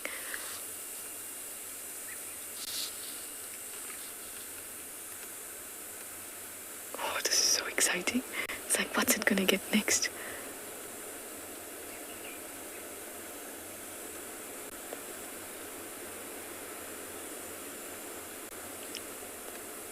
You know, it has that typical forked tongue, and the reason that is so that when a smell is taken in, it can determine the direction of that smell very, very quickly. Because sensors on each one of those forks will be able to detect more or less of that chemical, of that scent. And the side that detects more, that's the side that's going to move towards. It's very clever. Very simple and very clever. being able to make a comparison in nature is one of the earliest forms of shall we say, nervous system development. To be able to take a sample now and a sample in a minute and see whether this awful chemical that I don't want is getting higher in concentration or less in concentration, and then make movement based on that. That has existed in almost all animals. I mean, that's how E. coli bacteria navigate. They just take what they know now compared to what they knew a minute ago, and then based on whether that is getting stronger or lighter, will make a movement. And that takes a lot of coordination. Just shows you how special everything is. Gosh, this is amazing.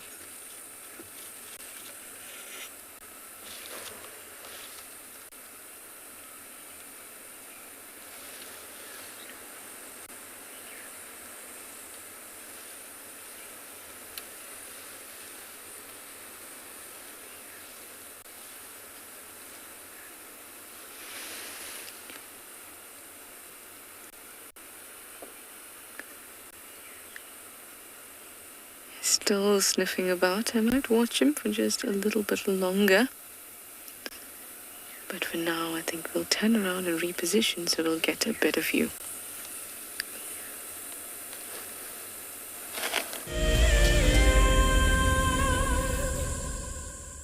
Join our Explorers program so we can keep on sharing nature with the world.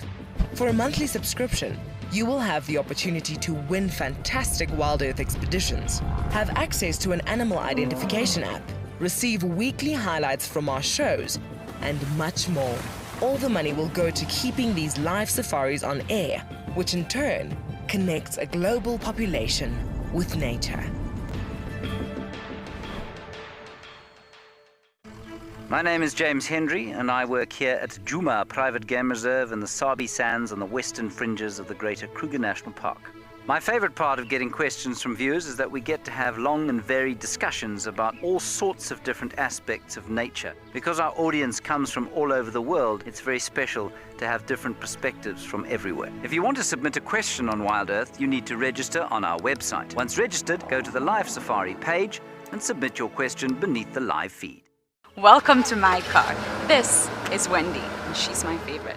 She would love to have your name engraved on her so you can be with her every single time she goes on a safari here in Djuma. If you become a Wild Earth Explorer, you will have the opportunity to buy an engraved tag which we will attach to her. We will make sure to send you a digital picture to show you exactly where you are sitting on her. You will have front row seat in every single sighting. Join us around the fire as we have our very first Wild Earth Explorers Fireside Chat. And what that means is that if you are an explorer, we're inviting you to come and join us so we can chat about the greatest highlights of 2020. We will be chatting about our favorite characters and what they have been up to during the course of this year. And if you would like to join us, head over to our Explorers page and subscribe. Don't miss out. This Fireside Chat will be on the 13th of December at 7:30 p.m. Central African Time, straight after Sunset Safari.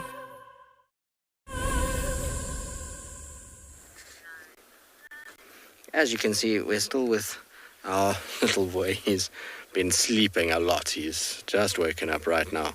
Shame, my boys. It's a tough day today. It seems like it. It's been warm, but it's cooled off a little bit now. It's not nearly as bad as what we had a little bit earlier in the day. The heat wave now start to move straight. Sorry, my radio is on. The guys have found Andy's cub again, which is nice. I wonder if those two are going to move on to Chitwa at some point, with the cub. It'll be interesting. We were talking about it this morning as to whether or not this guy and Tandy's cub will be able to kind of, if they met up, what would happen. And it's about time that both of them get names, because it's awfully confusing referring to cubs all the time. I can imagine for a lot of you it just gets kind of all turned around. I was actually trying to explain it to somebody today, that, it's Thandi, and then Thandi's daughter is Kuchava. This is Kuchava's son, but Thandi has a son. Tlalamba is also related to Thandi. So it's like this complicated mix of leopards here at the moment. It can sometimes be all a little bit confusing. So hopefully this guy, he's due a name, so they normally get named at a year. So I did ask the guys yesterday, and they said that they do have a meeting soon and they'll discuss it.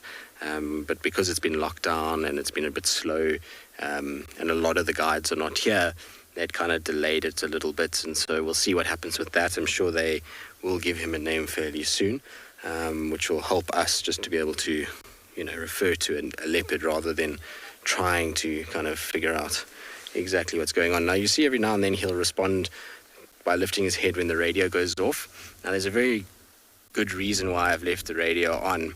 It's so that he gets used to that sound of people talking. So when we're sitting here, unlike now, I'm not talking at all. We just sit in silence generally, or Theo and I have a little conversation, but we're not making a lot of noise. But if the radio is on, the beeping, the kind of talking, that's all game drive sounds. And the more he hears it and nothing's happening to him, the more he's habituating. So it's a very common technique to use when you're habituating quite nervous leopards, is to park a car if they've got a kill and leave the car there with the radio on, and just let people talk on the radio all day long, and the beeping on and off and the talking, eventually that animal starts to understand, okay, this vehicle and this noise and the chatter of people is not something that's stealing my kill, it's not chasing me, it's not hurting me, and they then start to relax. So it's a very kind of good reason why it's on. So I do apologize if you're hearing it beeping in the background. Unfortunately, the beep, as much as we can turn it down, doesn't turn off on the particular radio that I'm using. So it does make a bit of a noise, so I do apologize about that. You can see he's just popped his head up now. When he puts his head up, he's kind of well hidden behind a bush, unfortunately.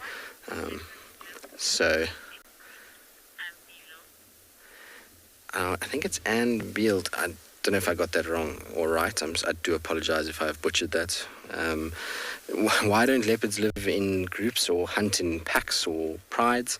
Well, because otherwise they would fulfill a very similar role or niche that lions do. What you find out here is that animals are finding a specific groove in which they are able to survive, and so that might be a solitary ambush predator like they are. If they were to be in groups, they would be hunting larger animals, which would put them in direct competition with lions, and being smaller than lions, they would then unfortunately probably get badly bullied and even killed quite regularly by them. They'd just be outcompeted mostly. So you've got that. Their coat pattern doesn't really lend itself to being in places where groups of animals thrive. If you look at cheetah in coalitions, lion in prides, they typically operate, yes, they go through thickets, but they operate a lot of the time in more open kind of terrain. And that spotted coat, like it is there, is really well designed for thick, dense areas where they're able to blend in very, very well, and they can then, like I say, ambush. So they've got their own little niche. If they were too big, grouping together, like I say, it's just too much competition from other animals. So wild dogs, hyenas, lions, they're all going to fit into that same category. And a leopard, because of its size and its general build, would probably be outcompeted by all of those animals in the areas that they would need to operate in order to find the food that they need. It would be cool to see, though. A leap of leopards is always a nice thing. You can imagine a coalition, I think, would be the coolest thing. Imagine like a Tamba, Hosana, Tortoise Pan, Sava, Tavangumi, like they're all the same age, those boys. Imagine them all together as like a coalition of 7 males roaming around. It'd be pretty spectacular to see. But obviously that doesn't happen as much as we wish, these kinds of things. And it's not beyond the realms of possibility. Who knows? I mean, we've seen wildlife change, adapt to circumstance, and kind of move with the ever-changing environments that they live in. So maybe in the future it's possible. It just hasn't been documented yet. But in saying that, we document new things with wildlife daily. There recently was an amazing sighting in the Masai Mara with a leopard, and as far as everybody that was there and everybody else that has kind of seen this, it's the first documented case of a leopard hoisting an ostrich. It was just the leg of the ostrich, granted, because an ostrich is a big bird.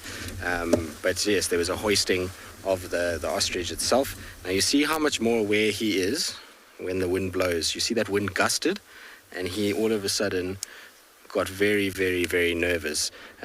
So that's because when the wind blows like this, their senses are becoming depraved, particularly the sense of hearing, and the smell sense is circling all over the place. So they become a lot more aware.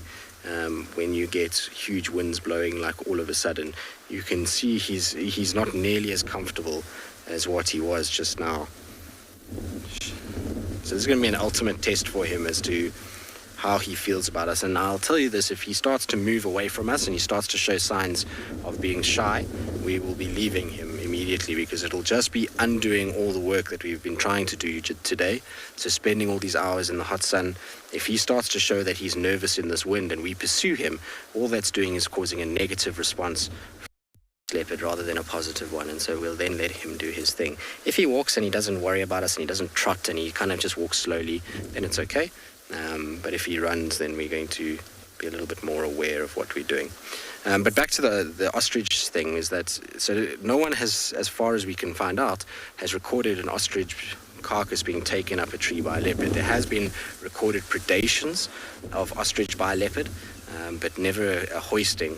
And so these are things that we're learning constantly within the natural world, is that the animals are adaptable and they will be opportunistic according to what is presented in front of them. And so who can say, maybe in years to come coalitions of leopards will make sense, but for now it doesn't, and therefore we don't see them in groups together or prides or whatever you want to call it. All right, so we'll sit with him because he's just giving us a beautiful look at the moment. In the meantime, let's send you across to Deerwilt with his lions.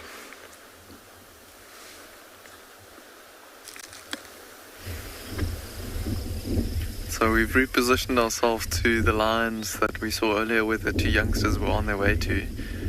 And you can see they're spread out and sleeping all over the place. And there's actually a white rhino bull that is feeding on the lush green grass and vegetation that's growing down here in this dried out watering hole that we're standing at. And it's a little bit difficult to see that it's a bull now, but we had him actually scent mark, so spray urine onto some of the small bushes there and mark his territory, so that immediately told us that it's a bull. Actually standing a bit on a rise here, so it's a beautiful view from up here as well. But that white rhino bull has literally not picked up his head once, just feeding as he's going.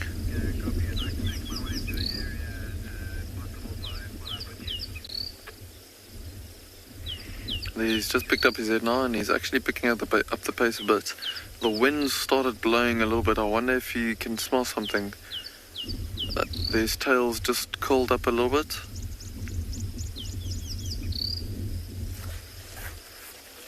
See what he's doing there.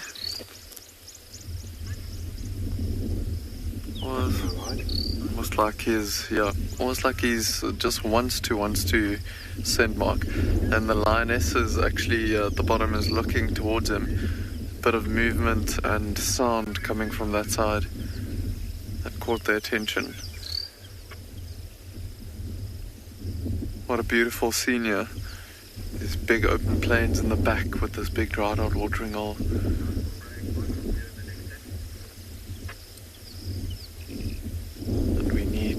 Flash flooding. We need a lot of rain at once so that all the rivers can come down and fill this watering hole up.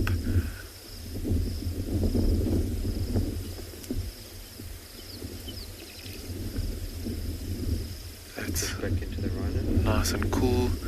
There you can see the rhino curling up his tail now. He just does it every now and then, like a little bit, and then he stops.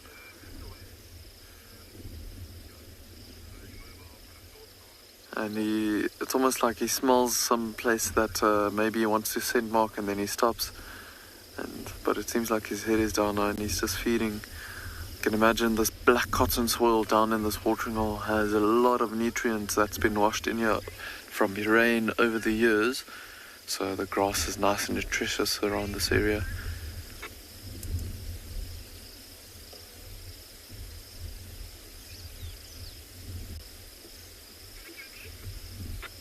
he's in two minds if he wants to scent mark and keep on moving and try and patrol his territory, or if he wants to stop here and have a few bites of grass.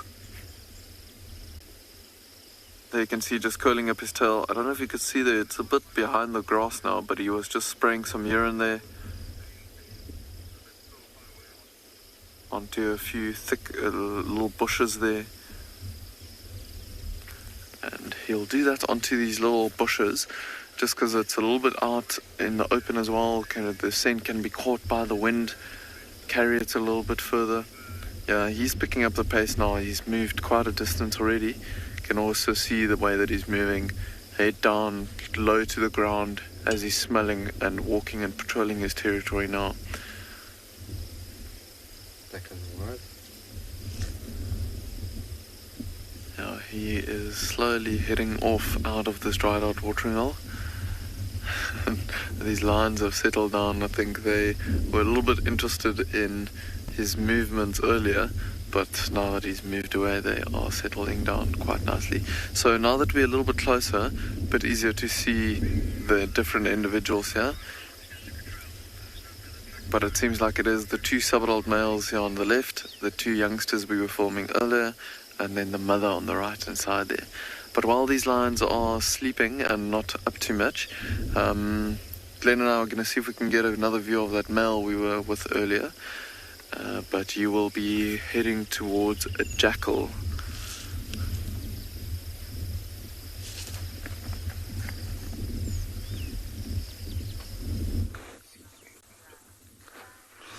So this jackal is getting up to lots of mischief. We've had at least two. There he pops out the bush at the back on the right-hand side. He's been dodging, ducking and diving behind the little bushes. What we've come across here, one of the guides actually located it a little bit earlier, is an ostrich carcass. But what they had on the carcass was a male cheetah, a little bit skittish with the wind, a single male cheetah, interestingly enough. And he ran off to the top of the dunes. We haven't managed to get visual of him yet, but we're definitely going to stand by and see if he decides to come down a little bit later. But there's definitely two jackal that have been running around back and forth. They are so tempted by that large meal that's waiting, but they're very, very hesitant to come down. They keep doing sort of large loops and disappearing, exactly like he's just gone and done there, behind the bush.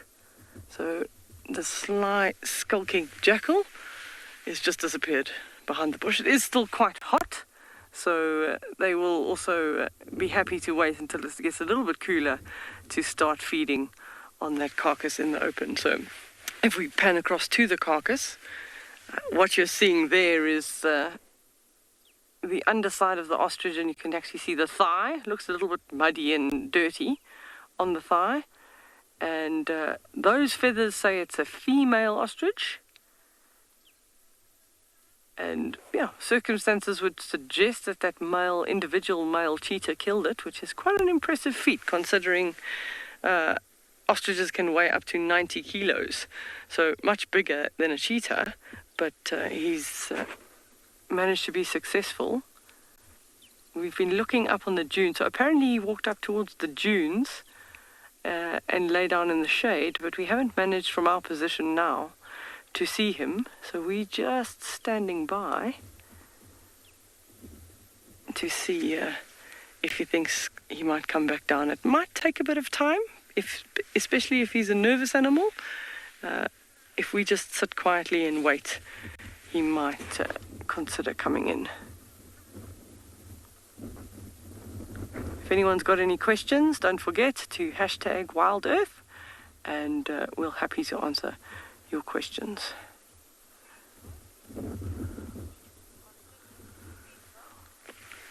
So I think I got the name there as Maple. Do jackals eat ostriches? Yeah, jackals are not fussy. They'll eat most things. They are scavengers. They're actually also quite capable of hunting for themselves. But jackal definitely will take a nice bite at free food. Now, ostrich skin is also going to be quite tough to bite through, so we don't know how much of the carcass the cheetah's actually got into if he's opened up any of the meat, and that might be why the jackals are hesitant to come, because it's actually quite difficult for them to tear off pieces of meat. With the ostrich, they try and discard the feathers. They're just interested in the meaty parts, and that's one quite big thunder-thighed drumstick. If you went to your local KFC and ordered an ostrich drumstick, it wouldn't fit the KFC bucket, that's for sure.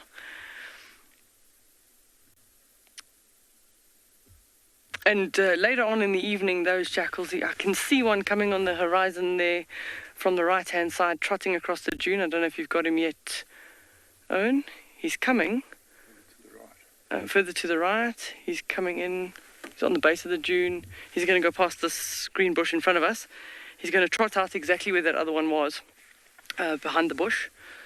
We'll just see him coming in. So when it starts getting darker, the jackal will actually start calling and just announcing to all other jackal family mates that there's free food here. And it can get to, I've seen 14 jackal on a carcass before, and then they have this whole dominance display and hierarchy, and they yip at each other and their tails are flared up, and the more dominant ones get to eat first, the others have to wait.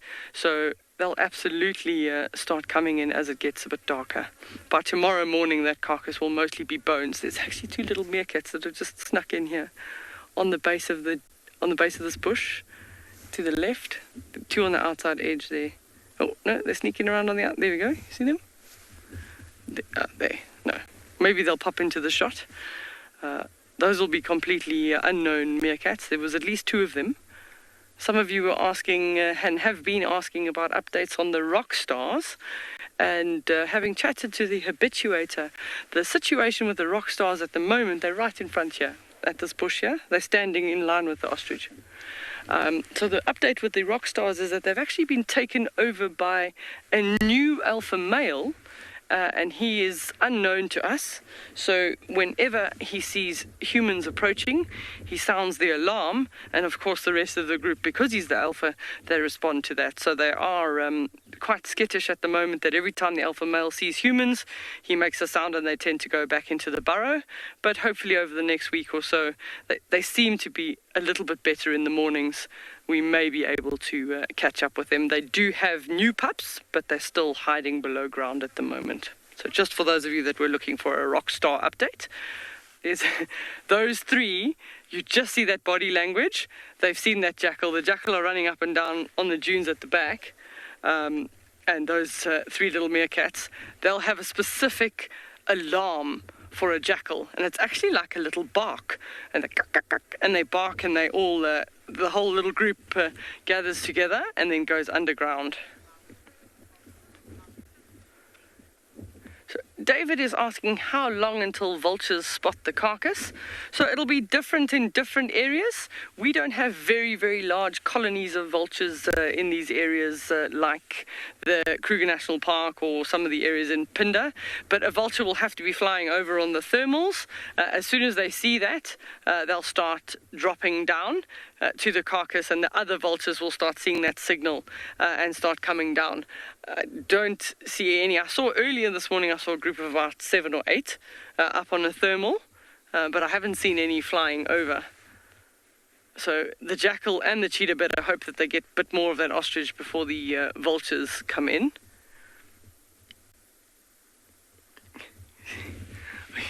Those meerkat are incredibly suspicious. The jackal's just far enough at the moment not to be a threat to them, but because it is a predator that does normally threaten them, they want to be on high alert, especially because they're most likely at the burrow that they'd like to sleep at this evening. So they're going to do a little bit of maintenance, but they're not going to move too far from there. I just see the 3.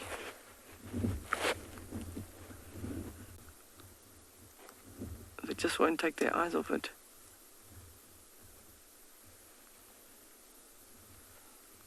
Oh. And then they saw a bird fly over, and they just had a little spark. Look, there we go. Oh, they're moving. So always a nice opportunity to try and find a last-minute snack before heading to bed.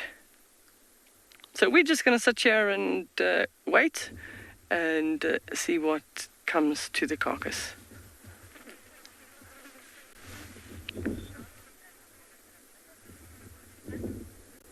So just like our little meerkats are looking for a snack, so Trishala also has a creature looking for a snack.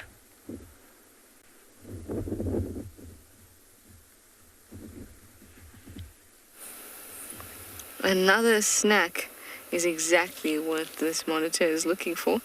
We've just stayed and watched it because it's such an interesting thing. We don't get to see this often. Whenever we see them, it's in the dam or just basking. And here it's actively, searching for some food. And I think it's an incredible sighting.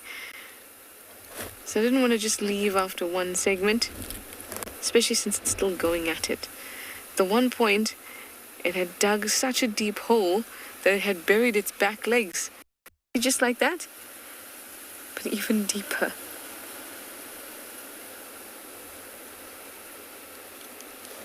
You can hear that the wind is picked up as well. It sounds lovely. There's something very, very nice about this evening. Despite the day being blistering hot.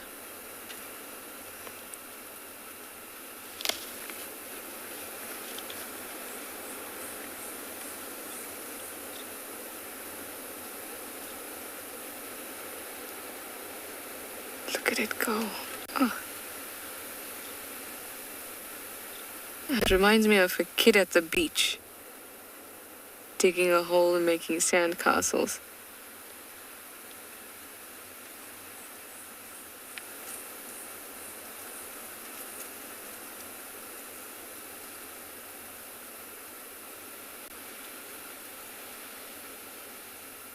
Nothing?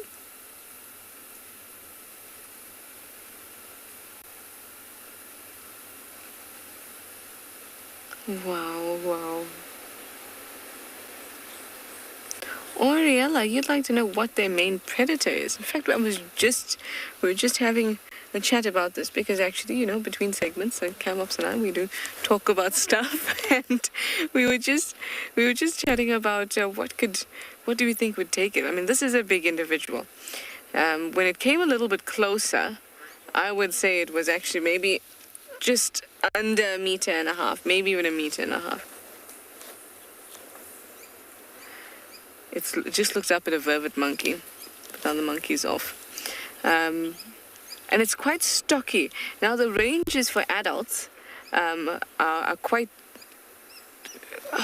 it's very, very wide. Some people say the largest specimen is about 20 kgs or so, but others say that the smallest adult is less than a kg. So obviously, it depends on a lot of things.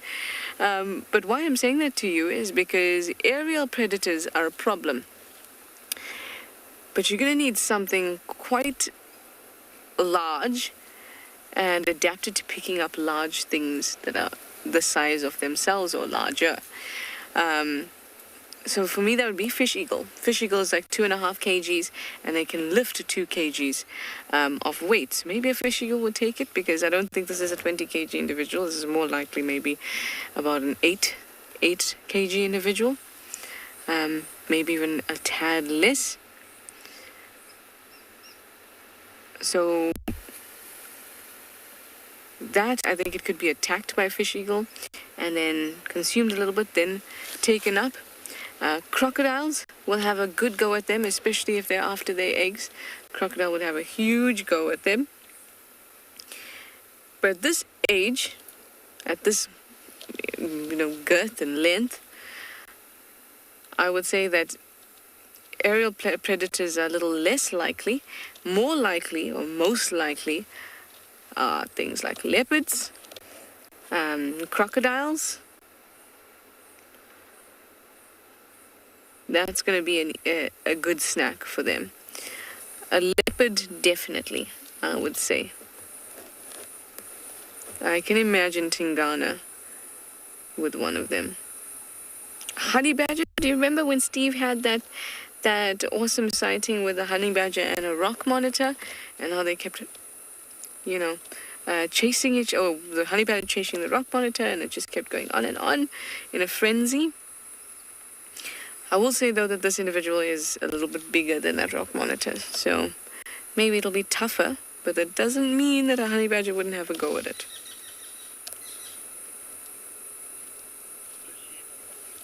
And they're quite vicious. A couple people were a little bit foolish, or foolish enough to try and keep them as pets.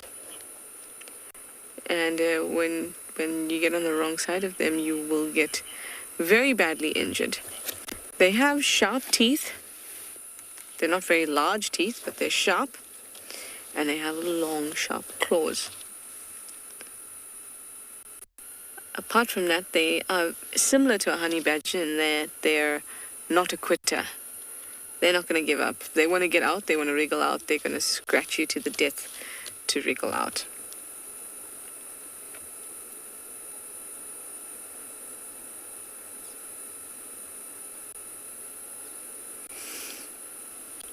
It's starting to cool down now. So I am going to move along the Mawati to the hyena den, and I can take off my ridiculous Mexican hat that I found in camp that is actually keeping me very cool. So I'm going to send you over to Tristan while I do all of those things.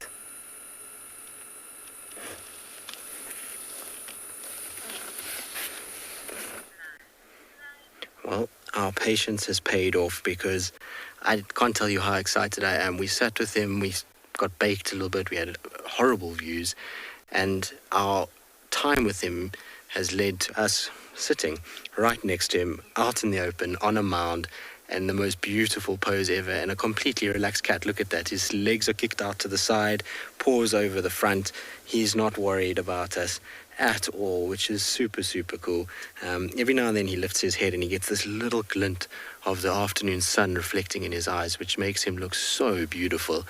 He's magnificent, and like I say, it's exciting because sometimes you sit here and you think, well, maybe it's not worth the hours and that we're not going to kind of get anything from it.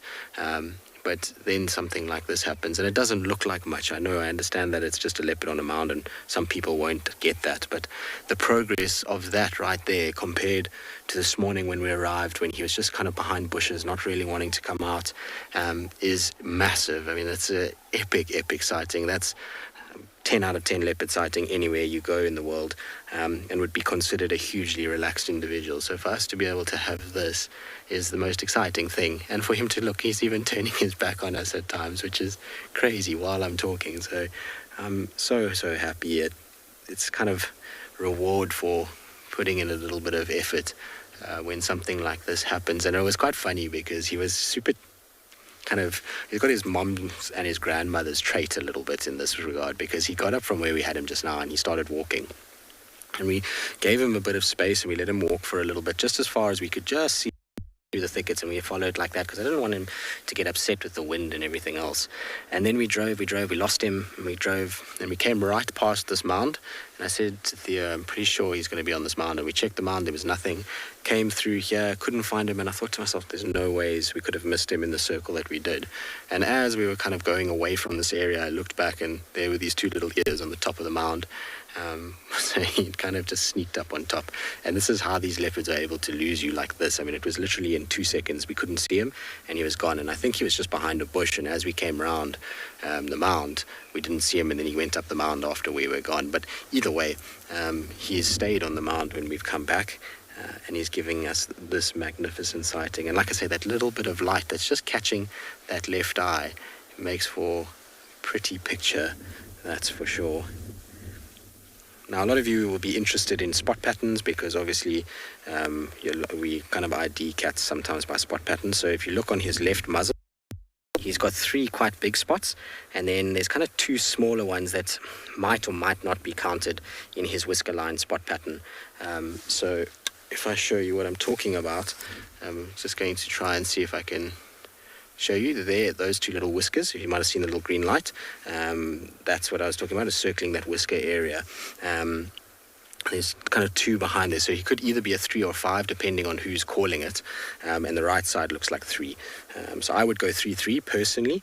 Those 2 little ones are a little bit far back for me to kind of use as whisker spots, but some might include them, and then in which case it'd be a 3-5. You can see the 2 little spots that I'm talking about, but the 3 prominent ones above the whisker line, and then there's 3 prominent ones on the other side. A lot of the leopards in this area are 3-3 spot patterns. It's quite a common thing, but I'm so excited about this sighting. I know it doesn't seem like much, but it for me is epic.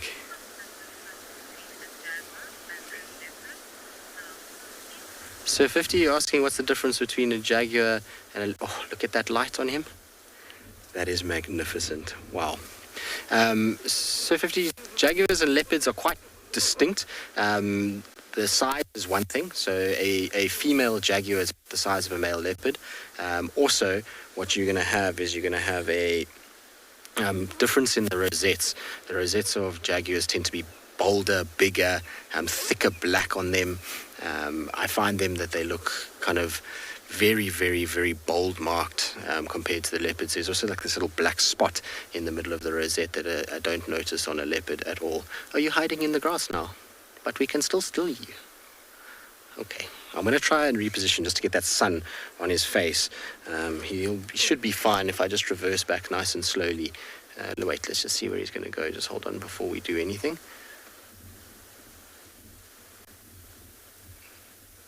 Just want to see if he sits there. There we go. He's going to sit down for us. Okay. I think it's because this wind is blowing so much. He's gotten up on the mound because it's much safer up there than it would be down on the ground. When the wind blows like this, he can see 360 degrees around him, and he doesn't have to worry nearly as much about potential predators surprising him because he can see. He wants to see if Mom comes. Hopefully Mom will come this way and we'll find him. It'll be nice. It'll be really nice to see the reunion, particularly if it's up on the mound itself.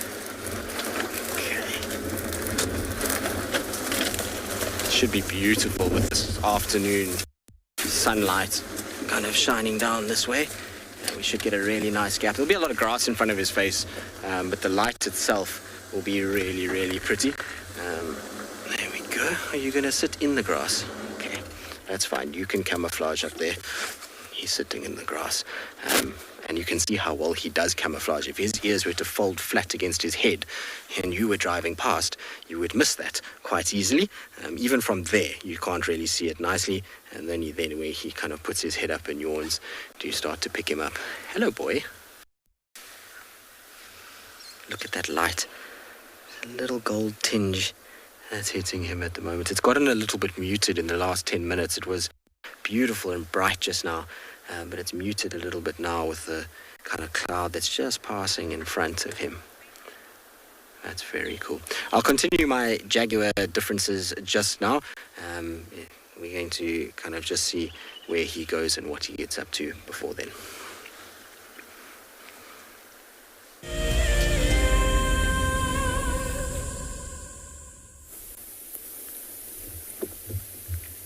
So we've also been tracking a leopard this afternoon. There were tracks that were on top of a vehicle, tracks from this morning. It's quite interesting to see a leopard actually covering such big distance in the heat of the day. But while we're on the search, I'm just going to spend a moment listening to the sounds around us and watching the sun as it starts to make its way down.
So I don't know if you heard that elephant in the background. The number of elephants in the eastern part of the reserve where these tracks of the leopards were going this afternoon are incredible. They've been moving between watering holes, and all these elephant tracks have made it quite tricky following up on this leopard.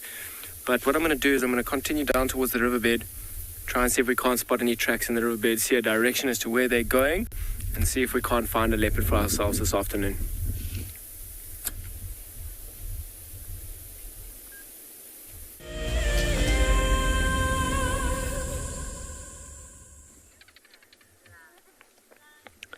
So our update is that there isn't really much of an update. Nothing much has been happening other than these little meerkats in the front scuttling around. They go a little bit further away, then they think they see the jackal, then they run back to the burrows. So they're doing a little bit of maintenance, and then they look like they want to move a bit, and then they just keep coming back. So the jackal have definitely got them on edge. We haven't had visual of a jackal for a while. I think that they're just lying down in the shade, biding their time till it gets a little bit cooler, maybe a little bit darker. And also no update at this stage or any movement that we can see where there's cheetah possibilities. So it sounds like the male cheetah moved off up and over the dunes there, where there's this nice silver terminalias on the top of the dune. And he's possibly moved up and over onto the other side. So at this stage, we're just going to sit tight, sit quiet. We don't want to make the cheetah skittish and move further away, and we also just want to sit we're far enough away that we do feel that if we're here long enough and quiet enough, he may have the confidence to come back.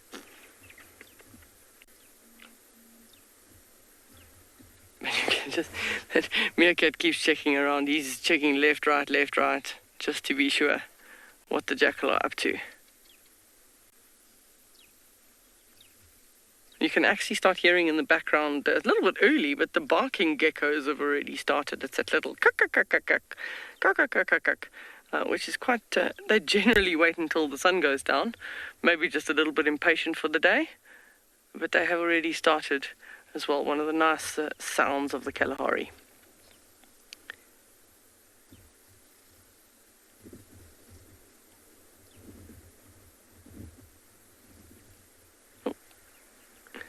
You can just see how the wind hasn't changed much. It's still pretty strong coming in from the south.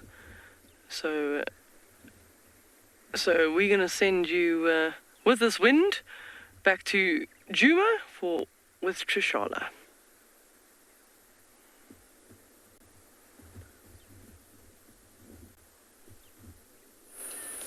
Oh, Deirdre, you sent all the wind this way. Look at the way this Wahlberg's eagle's nest is swaying in that wind. Last time we were here, the chick was seen, but we couldn't see it. But luckily some of you managed to see it. It can be very difficult sometimes with the sun and all of that on our screens. It was right at the edge of our screen, so I'm so glad that we know that the Wahlberg's eagle chick is there. So we're just waiting to see if we'll see it again. The female just came through, and she called for a little bit, but the chick didn't pick up its head. So I'm hoping and hoping.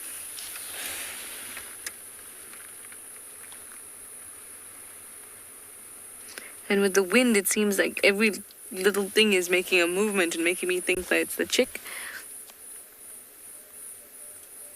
But not. I want to make the last hour and a bit of the drive, baby drive. Hopefully we'll see this chick. And then we'll go over to the hyena den. As usual, play it safe. See if June's around. If she is, we'll keep back a bit. If not, we'll go in as normal, as usual, and have some fun time with the cubs. Although, I need to see June's little cub before I leave.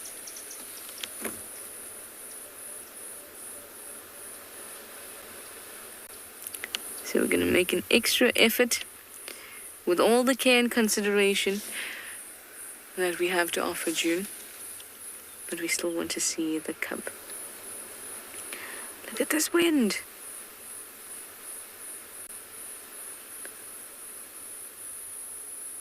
Oh well. Last time it was up, it was when the adult was around. So perhaps it's not feeling as secure just yet. And also when the adult was around, it didn't even pick up its head. So maybe somebody's having a bit of a nap.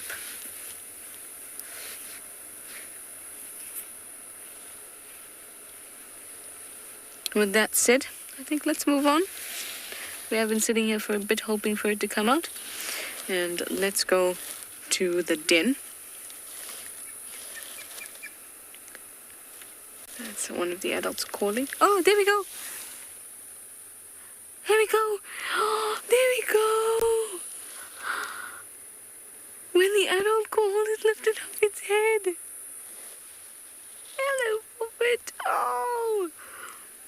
Come on, show yourself again.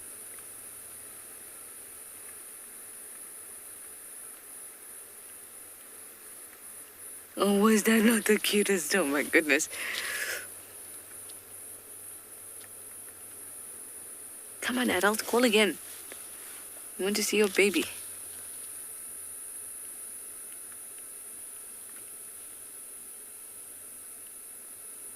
Whew. Well, you know what? I'm satisfied. I got a good look at that chick. I hope you all did too.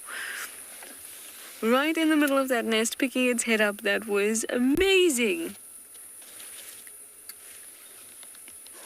That makes me so happy. Yay. Alright, now I can very happily and with much satisfaction move off to the den. I'm going to send you over to Tristan and his leopard. I suppose they're both chilling on this wonderful evening.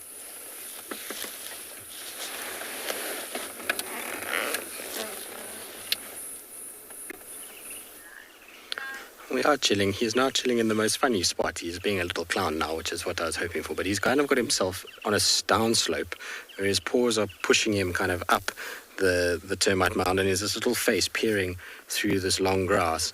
And he kind of falls asleep and then starts almost slipping down the mound and has to kind of shuffle himself backwards a little bit, just to stay up there.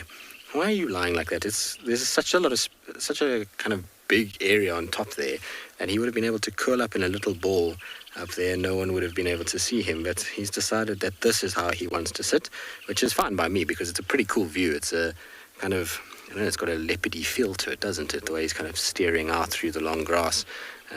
It's something that would give you chills if you were to walk by and just kind of see those eyes through the grass. Looking at you. Not that he would stay up there. He'd probably back himself into the grass and sit flat on top if you had to walk past you, or run down the back without you even knowing about it. But just now we were talking about jaguars and leopards and the differences, and I didn't quite get as far as I wanted to, but essentially size is one thing, spot pattern is slightly different, tail length is also very different. Jaguars' tails tend to be much shorter and stouter. They're not nearly as I find them not nearly as fluffy and thick as what you see from a leopard's tail, or as long in relation to the size of the body. And then basically, like I said, paw size, ear size, those kinds of things are all pretty much the same. And then distribution is the other side of it. Jaguars really only in the Amazon basin. You do get them kind of going into other little parts kind of off the Amazon basin, but they really are quite heavily persecuted anywhere where there's farmland. So their numbers are pretty much restricted, whereas leopards are quite spread out across Asia and Africa. But if you see them side by side, you can't mistake them. There was a really cool photo. Now, unfortunately, I was just stung by a bee, which is not ideal. So that's not great. There was a bee that just stung me on my finger. Naughty bee. If you have a look here, you can see, I'm sorry that it's my middle finger, it's not going to be pointed in the right direction, but it's in the most delightful spot. This is going to be a pain in my backside over the course of the next few days, but if you have a look here, there is the sting right there, in the nice join of my finger, so that's going to be super cool. That should swell and be nice and itchy at some point. Luckily I'm not allergic to bees, so it's not really a big problem, but yes. Bee, why? Why did you do that to me? I'm going to try and scrape that out quickly and get rid of it, because I don't really want the stinger in me anymore.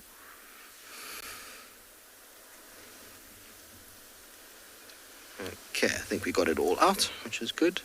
Shame. I feel bad now because that bee, unfortunately, is not going to survive, because when they sting you like that, the stinger basically pulls some of the innards out, which is not good. The bee can't survive from that. So I always feel super bad when bees sting somebody and die. Their numbers are low as it is. So we don't really want bees to be disappearing and stinging people and dying. So it's not ideal at all. Sorry, little bee. Didn't mean for you to get on my finger and for me to close my hand. I didn't even notice it was there, to be honest with you. These things sometimes happen, unfortunately. But back to the jaguars, as I was saying, I mean, they really are. There was a really cool picture I saw the other day of them side by side. It was really cool to kind of see the two differences, and they had sort of back profiles of them, so a jaguar sitting facing away and a leopard sitting facing away, and then two side profiles, and they kind of matched the two photos, and you could really clearly see all the differences between them. And I must admit, jaguar is like one of the cats that is on top of my list. I mean, snow leopard is on top, and then jaguar sits a very close second. I'm desperate to go and see the jaguars. I was hoping to go potentially this year, but obviously with all that's going on, that wasn't going to happen, and it looks like next year won't be possible either at this stage. So it'll have to be a 2022 mission to go see them. They're one of those kind of dream cats to go and see. Eventually I will do it. I've said this before, but I'm eventually going to try and figure out a way to try and go and see if I can find all of the leopard species of the world in a single year. That's going to be a mission for one day, and it doesn't have to be just kind of leopard subspecies. It can be the leopards plus clouded leopard, snow leopard, and then the other trip that I want to do, which would maybe be a cool follow-up, is to try and do all the big cats of the world in a single year. It will be near impossible for some of them, but a cool project to have and to try and see if we could do it, get it right.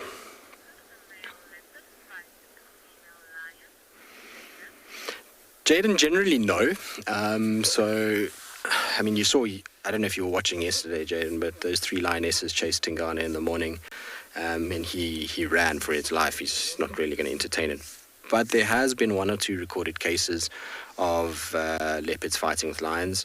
There was a male leopard, and I always forget his name. I don't know why. It starts with a T. Chilanga male, that's it. That was down in the southern part of the Sabi Sands. And there was a very famous video of him fighting off members of the Southern Pride for a kudu kill. And he came in and started fighting with these lionesses and actually beat them up a little bit. And they backed off for a while, and then they chased him eventually. But they got a bit of a fright from the aggression of this cat. So the video went around for a while of him kind of moving in on the carcass, and then it didn't show the whole story, unfortunately. It kind of showed him having a little altercation, and the lion's kind of backing off and him backing off and rolling on his back. But the whole altercation was that he eventually got to the kill and actually fed off it for a bit, and then they chased him. And he was the same male that actually killed some of their cubs and then was subsequently killed by a pride of lions eventually. But so generally no. And the reason is that lions are just so much bigger. Even a lioness, you know, if she weighs 150 kilograms, which is not monstrous lioness, I mean, it's a big lioness, but not huge, she's already got pretty much half his weight extra than what he does. And so it's just dangerous for male leopards to be fighting with lions. It's way too high risk, and there's very little reward for it at the end of the day. What is it going to get them? They don't compete for territory. It's not like he can mate with other lions. And if it's a food situation, it's easier to go and find your own food than to fight with something that can kill you. So those kind of interactions are very, very, very few and far between, and most leopards are petrified of lions and will just run away. You can see even our little male, as soon as I said lion, he kind of got his little shivers and popped his head up and looked in our direction. Don't worry, boy, there's no lions around. You're all good. In fact, there are lions around. The 3 lionesses that we saw yesterday are not too far south of where I am at the moment. They're inside a net. So they're not a long way. The other leopard that's also quite close, also on the nets, is Shasha. He's on there. So for those of you who don't know who Shasha is, that's one of Sibui's cubs. It's the male cub. Apparently he's just south of Chitwa's boundary, so you can guess where I'm going to be tomorrow morning, all of you. I'll probably be a bit down this side, following up potentially on this guy, and maybe on Sibwe's little male, see if he comes north. In the meantime, no, we're going to send you to other spotty cats with Deervelt and see what they're up to.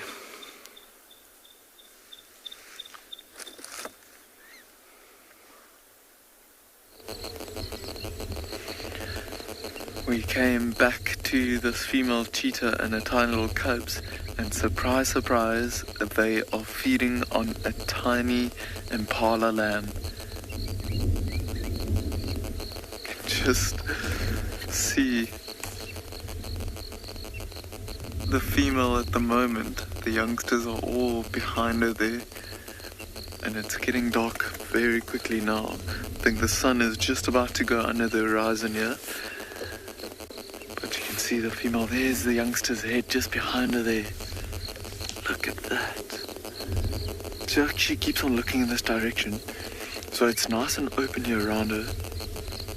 But one of the other rangers just let us know that they could hear some alarm calls around the area. So we wonder if there's maybe another predator close by or so. Oh, look at those tiny youngsters.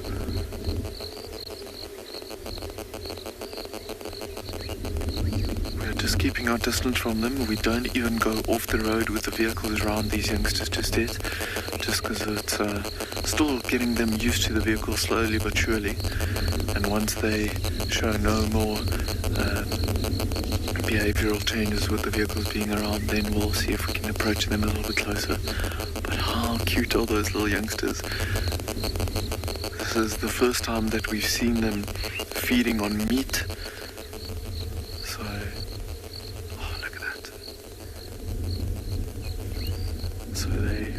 Gauge their age probably around 2 months old.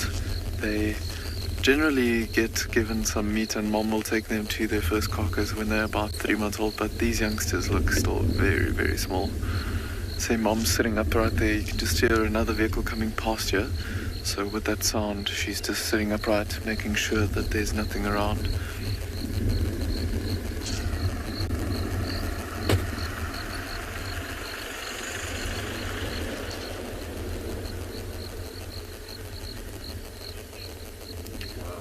There she's up. Might get another there. We can see another view of the youngsters there. But for now, I think we're going to stick around here for now until it gets too dark for us to film them. And we'll see what these cheetahs get up to. Maybe they'll move a little bit for us.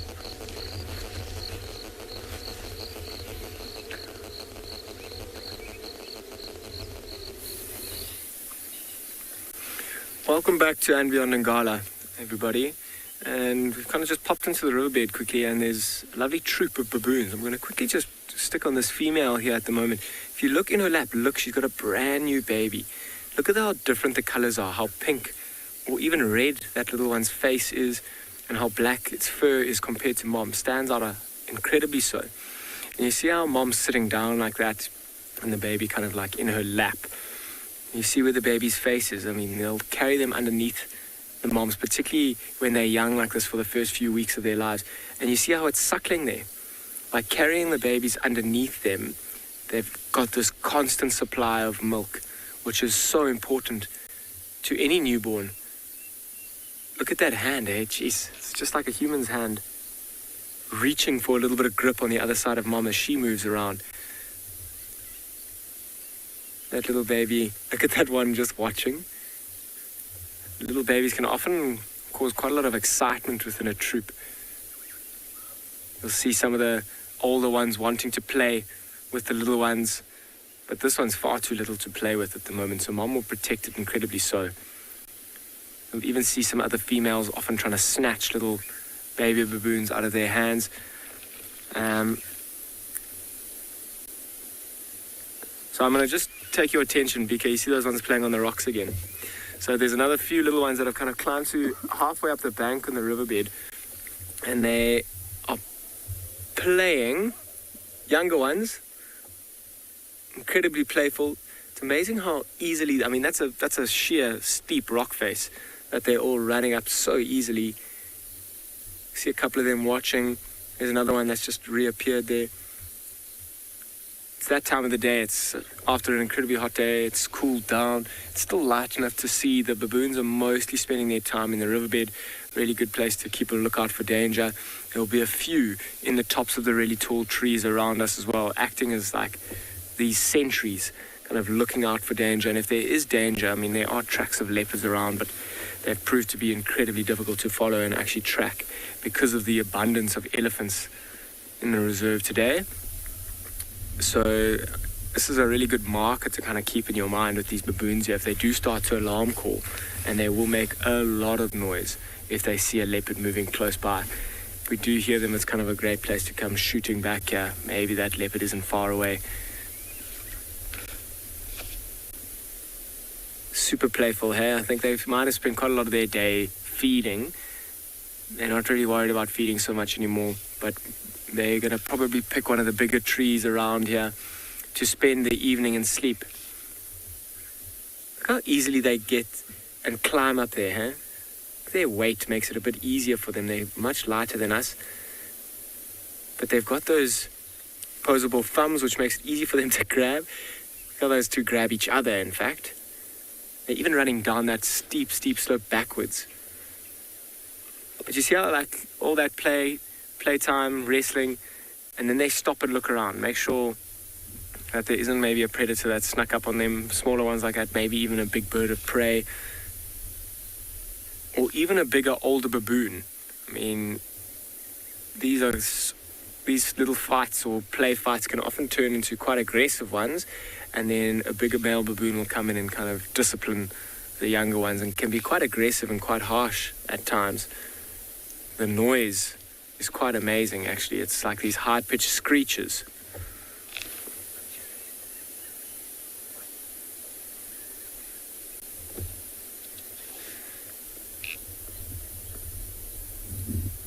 So I'm sure they're going to pick one of these trees this evening. This is a really beautiful spot, right on the riverbed. Some really large trees around to kind of roost and sleep for the evening.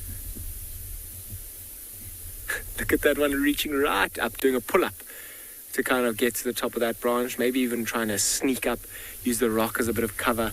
Look at those tails as well hanging down.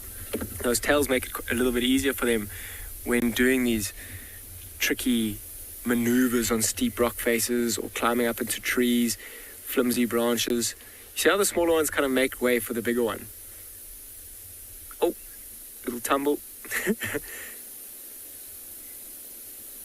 Burning off some excess energy before they settle in this evening.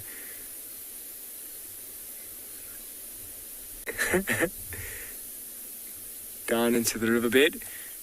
It's like kind of the king of the castle here. The little ones, whoever's highest at any point is kind of winning the game, and they'll chase one down. And as soon as one is chasing another one will take that high spot again.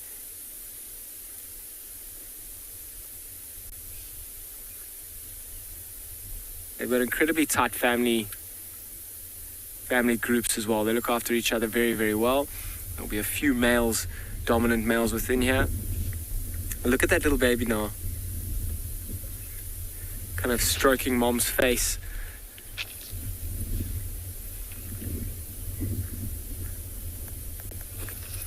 It's trying to be adventurous, hey? But mom's kind of holding it and preventing it from going anywhere. So I'm going to keep going, try and utilize as much of this twilight hour before it gets completely dark. But in the meantime, I'm going to send you to Taylor, who seems to have found a leopard.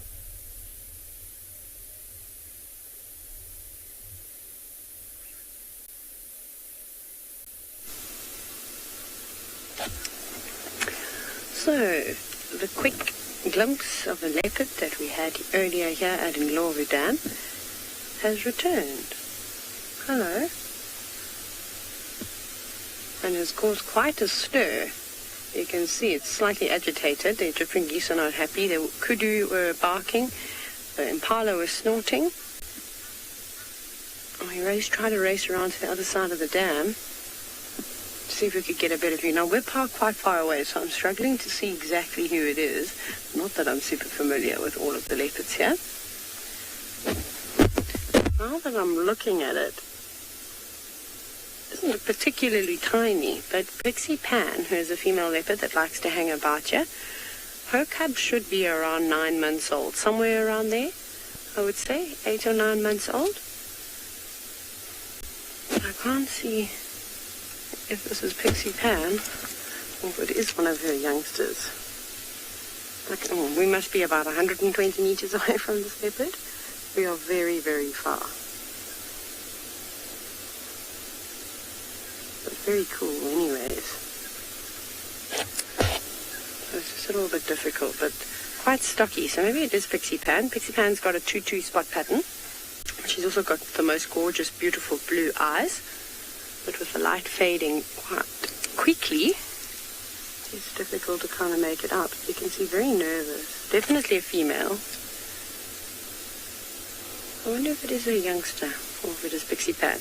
And of course I have deleted every single photo off of my phone. So there we go, coming down to the water. There we go, coming down to have a drink. And a nice hot day. There's the other leopard. There's a cub above her.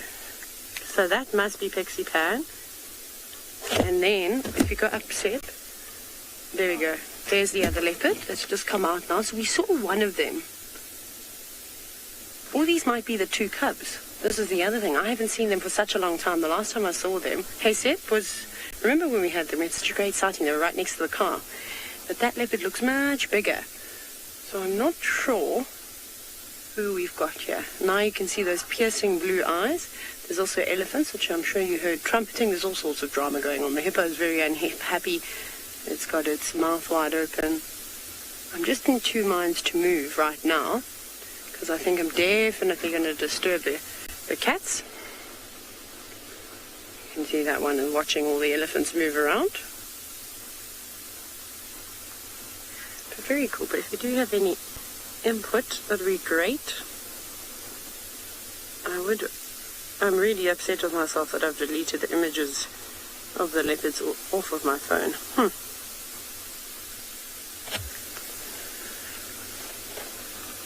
Ruminants, it's really impossible to have an idea of how many leopards are in one property because they move around quite a substantial amount, and also they can go in and out of reserve. So the Pridens is fenced off on 2 sides, on the western side and the southern side of the reserve, and then the north and the eastern section is all open, and essentially you could get to Mozambique if you wanted to.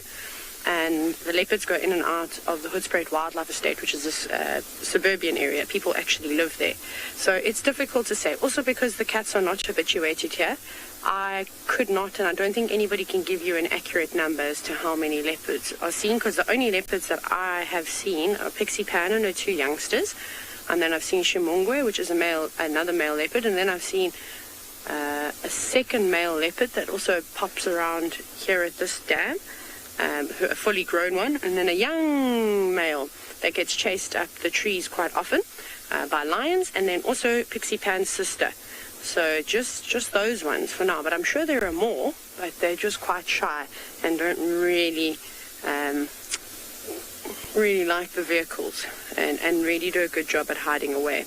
They sort of just leave their footprints around. We hear a lot of leopard activity, but you can see how nervous that cat is. I don't know where the other one has gone now, but it'd be great to see some screenshots a little bit later. I'm trying to think if I have any pictures of them. Let me see if I can quickly scour social media for a picture or 2. I'm sure that on Eco Training social media I have given some images. It just requires me to do a fair amount of scrolling, because I think we should have a nice picture of at least one of the cubs. Pixie Pan, that was quite a while ago. You can see all those ripples are being caused by the elephants that are also swimming. Luckily we get to see them all the time, so they're not going to be our main focus this afternoon. Who's that? So there's one of Pixie Pan's cubs, so I'm just looking at a picture. Maybe that was the one up on the dam wall. And then I've definitely shared a photo. I'm sorry, I'm just having a look, catching up. There we go, there's she. I think that is her. I think that is her drinking water. I think it's quite a big leopard. She wasn't the largest female, however, that I have seen. Not as big as Kutrava. I think she was quite a fit girl. Tandi is a very, very petite sort of small leopard. I reckon that Pixie Pan is maybe just a little bit bigger than Tandi. Not quite as big as Karula was, although some of you probably don't even know who Karula is, but it is Tandi's mother. One of the most famous leopards in the Sabi Sand. But with those piercing blue eyes, I think that might just be... And I think even if you take a screenshot, it's going to be so difficult to zoom in to try and see the spot pattern. I did try and take a photo off of my camera to have a look. But there's just unfortunately just not enough light. And the image becomes quite sort of pixelated. Oh, very, very nervous. Was that a male? No. Definitely a female. Sorry, I just saw a golden patch near the rear end, but it isn't. It looks like definitely a female. I'm wondering if we should try and move. I don't know where the other ones have gone now. But anyways, it's quite exciting that the leopards are back around in Lorvedan. You know, it's moments like these that I definitely appreciate. And it really it reminds me of how lucky I was to work in a place like the Sabi Sand, where the leopards will literally lay right next to your vehicle.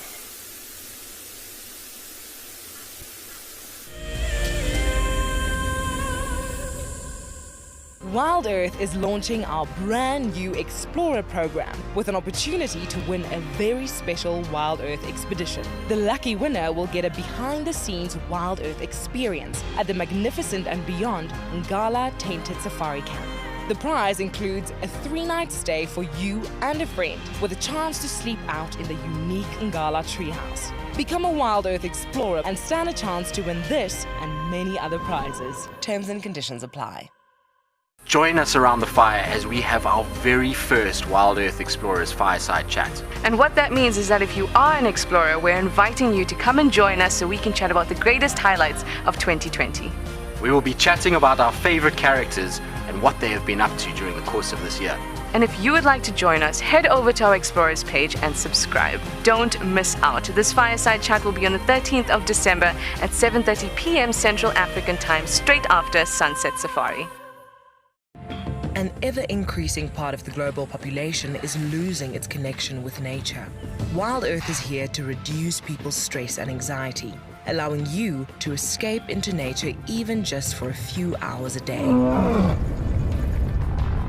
However, Wild Earth is expensive to run, and we need help from you to keep this ship going. Wild Earth Explorers gives you the opportunity to be part of a program that supports the sharing of nature with the world. Hi, I'm Kyle, and I come to you live every day here from Tswalu Kalahari in South Africa. My favorite bird has to be the social weaver. The enormous nest that they create, their survival tactics to inhabit these harsh and unforgiving environments, and as well as their complex social arrangements is truly remarkable. And the interconnectedness with the ecosystem shows us that we are too. Catch up with the guides daily here on Wild Earth.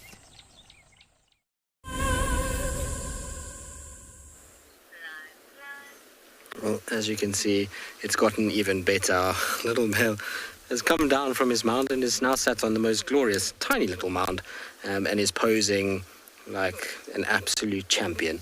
I'm so thrilled with this afternoon. It couldn't have gotten any better. We even followed him a little bit, and he didn't run, he didn't move, he just kind of walked ambled in front of us. It was absolutely perfect. It was kind of everything that you could ask for from a leopard. So I'm so chuffed with this afternoon and how it kind of turned out. It was well worth the frying that we took early on this afternoon, waiting for him to decide whether or not he wanted to be our friend or whether he wanted to move away from us. But this evening he's been absolutely perfect. He kind of sat nicely, he's posed, and I mean, to have a leopard like this, like I say, this is a world-class view of a cat. anywhere in the world. It's the perfect little mound. He's kind of like sandwiched between these two little peaks. He's got his legs forward, and he's more looking away from us now than he is at us. So it's much, much better in so many respects. Like I said, I couldn't be more happy with how things have turned out this evening. It really, really is an absolute, I don't know what the word is for it, a little privilege, I suppose, to see the trust start to develop after some time and a little bit of effort. So I'm super, super happy at this stage. Hopefully, he'll be fine. I'm not going to stay with him until when it gets dark, though. Once it starts to get dark, because he's on his own, because it's very windy, it's a dense, thick area.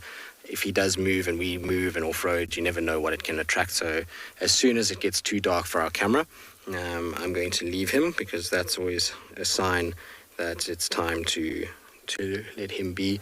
Ultimately, he's not with mom, and even though he is over a year old and he is viewable by himself at night, it just seems like the wrong thing to do in this wind. So I would rather wait until it gets dark, leave him, and tomorrow is another day. It would be the worst feeling in the world if something were to happen to him, because we were kind of off-roading around where he's been lying for the day. So that's the kind of plan. So this will probably be the last little bit that we're with him this evening, and he's been an absolute treat. I really, really hope that he's going to spend more time where we can view him. It's going to take a lot of kind of concentrated effort to come out here, and there's going to be many, many days where we're going to get absolutely nothing driving around this section, but it will be worth it. He's far enough from Djuma that it's very possible that he could distribute to Djuma itself as a young leopard, young male leopard looking for a territory. So who knows? It's almost worth putting in the effort in the off chance that happens. You never know. I mean, there's Buffelshoek, there's Torchwood, there's Djuma, there's Simambili. We've got a really nice traverse now. So putting in the effort now might reward us later on. That's for sure. Still no sign of mom, though. I haven't heard any alarm calls. It's so windy, you wouldn't hear anything unless the alarm calls are downwind from us. Unfortunately, that hasn't happened. But like I say, we're going to probably leave him now, let him be to himself. I mean, we've had 3 hours with this cat, which is absolutely phenomenal. In the meantime, though, we're going to send you across to Trish, and hopefully she's going to get some luck at the hyenas.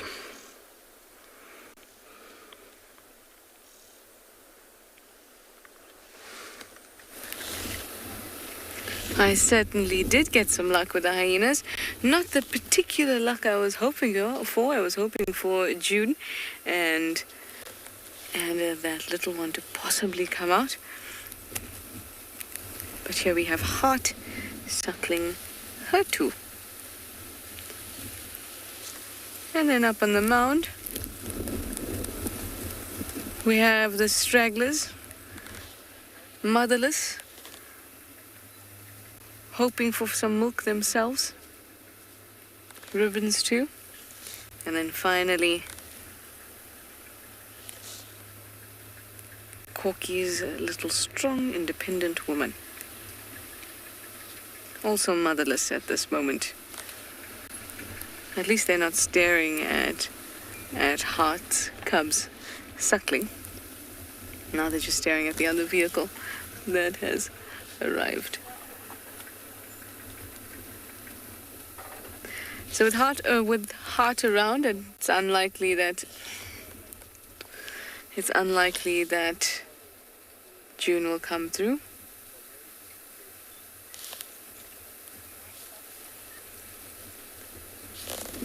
But still, we can enjoy our time here with them. Look at this little one, so curious about that vehicle. She's like, this is not the usual smell. This is not Trish. What is that light?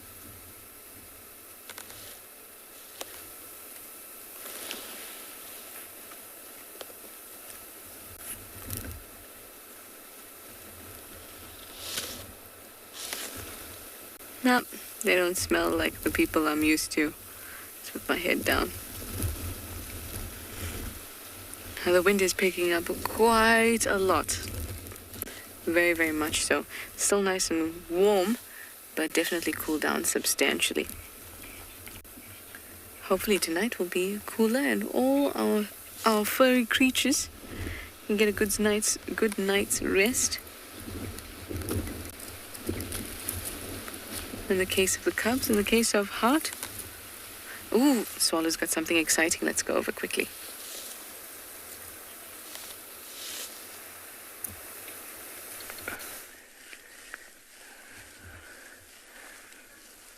So we've finally got the first jackal that's decided that it's going to start to come in.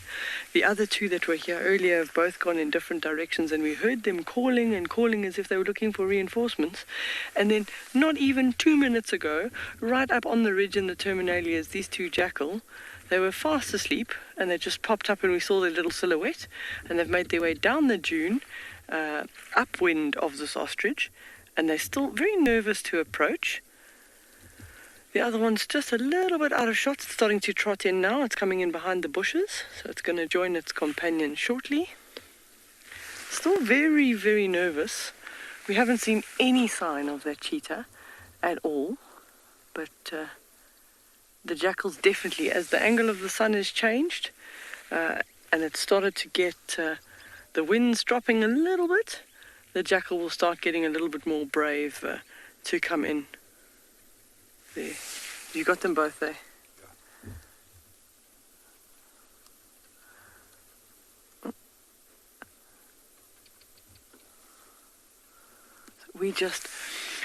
Owen and I have had the debate over the last half an hour, 20 minutes of should we stay, should we go? But then, it's that age-old question of instinct says to you, stay, but nothing's happening, you're just staring at a dead ostrich. Literally, to answer our question, one little jackal popped up and they came down the dune. So now it's definitely answered that I think we'll stick it out and see what happens. He's just gone behind the top there. They're very, very nervous and hesitant to come to this. Maybe just waiting for a little bit more darkness, maybe some reinforcements. The meerkats have decided it's bedtime. They went to bed about 10 minutes ago. They just decided enough of this wind. They've eaten enough for the day. They're calling it an early night. So they've headed down into the same burrows where they were, just in front.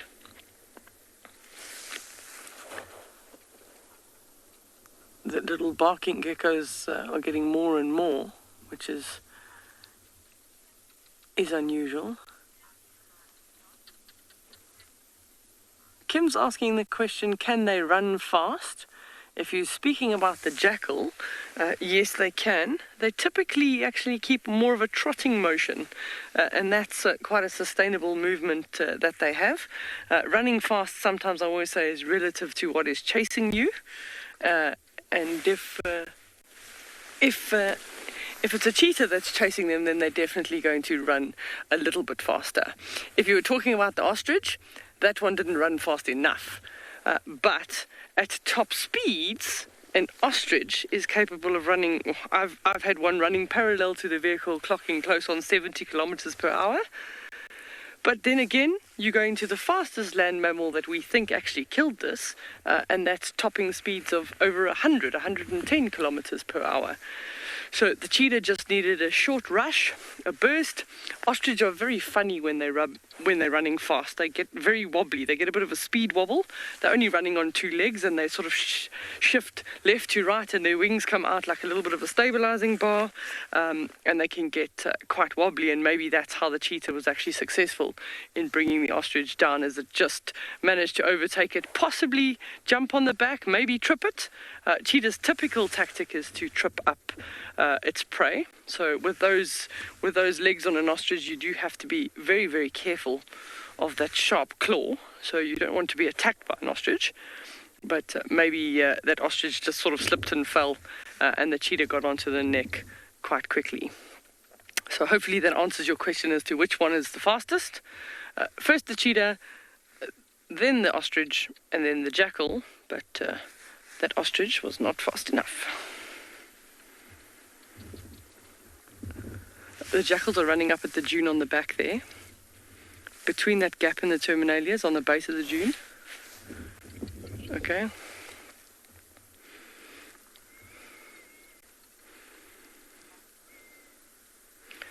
So masks is asking when is the jackals mating season.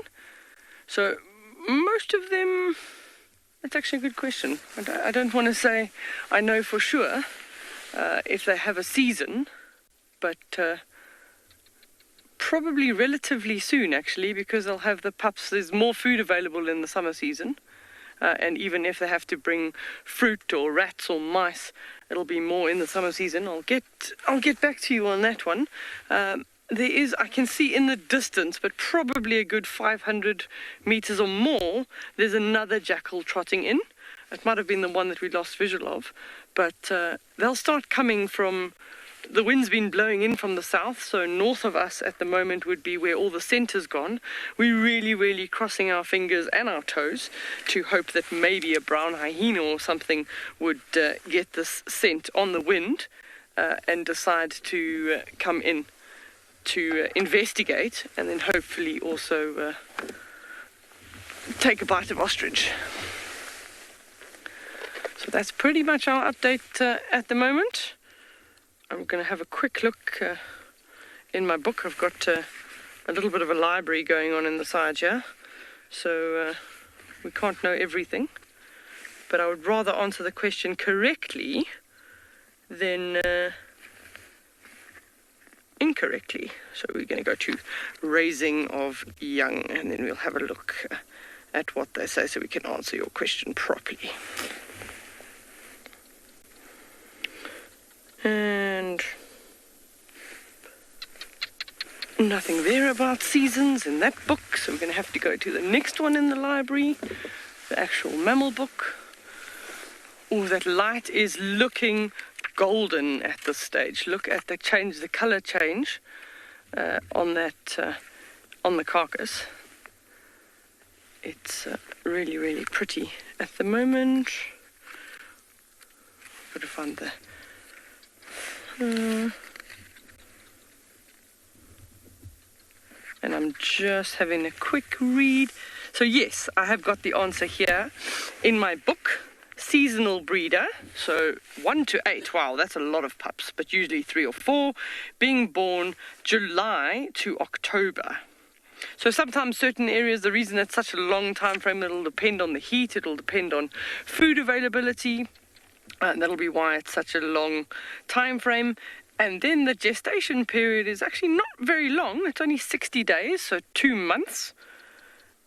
And, oh, cute. The little pups will only weigh about 150 to 200 grams when they're born. And the interesting thing with jackals is that all of them, the previous youngsters and the current adults, the current pair or the parents, should you put it that way, they all contribute to helping feed those pups. And why they do that in the jackal groups is that the youngers, the sub-adults, jackal are actually learning parenting skills from their parents. So in one way, it's safety in numbers, but it's also more that can protect the pups and provide food for them, which also then increases their success rate. And they're not necessarily mature themselves. They've got to figure out how they own territory, how they fight at carcasses, and then when they are ready, they'll move on and go and find a place of their own. So we're just literally waiting for hopefully that cheetah to come over the top of the dune, but we've been waiting a long time. But as the light fades, maybe.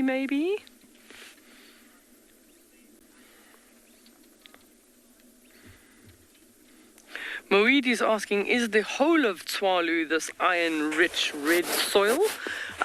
So I would probably say about half of Tswalu, the dune areas of Tswalu, so the western belt of Tswalu is made up of this nice red soil. So anywhere where there's dunes, we get this nice red soil, and then we do have quite a lot we've got the Karaneberg mountain range, which is then just a nice rocky area, so there's not too much soil on the base of this. And all of this would have come in on wind. It would all have been aeolian, so wind blown in over thousands and thousands of years ago, and then it would have settled and be vegetated over that time.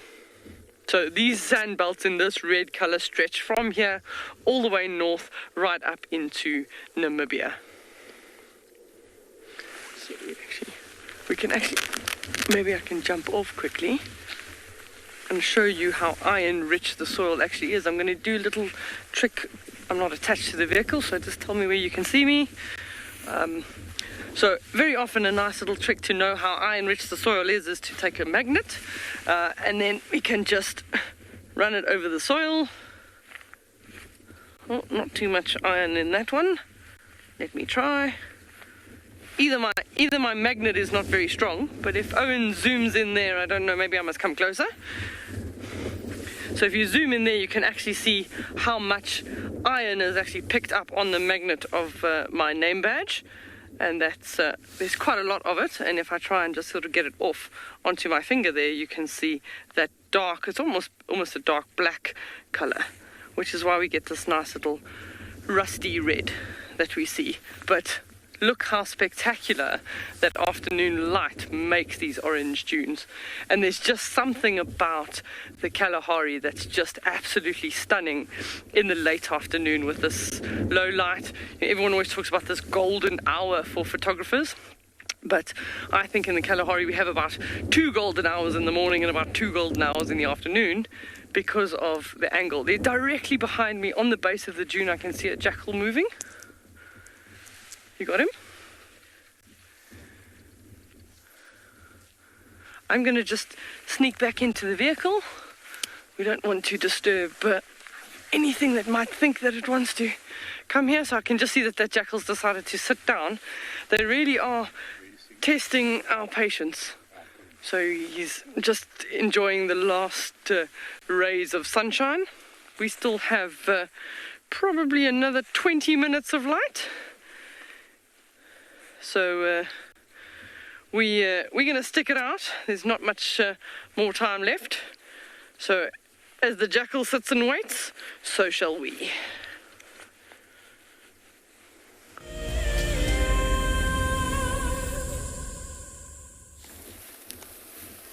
What a spectacular sighting at Tswalu with Deirdre.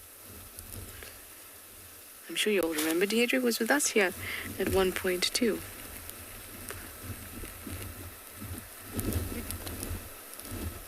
These guys are now dozing off. It seems like all of their energy has been zapped by the day's sun.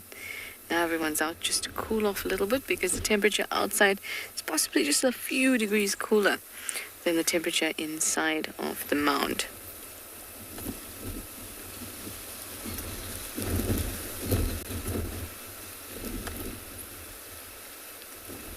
A bit of suckling going on. Oh, I must, before I forget, because I keep forgetting every segment.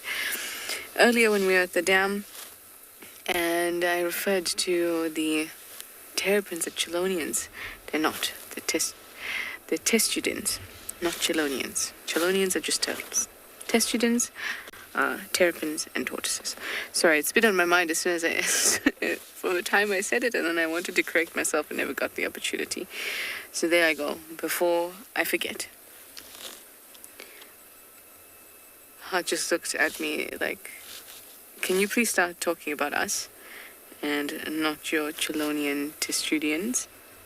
Okay, fine, I'll talk about you, Hart.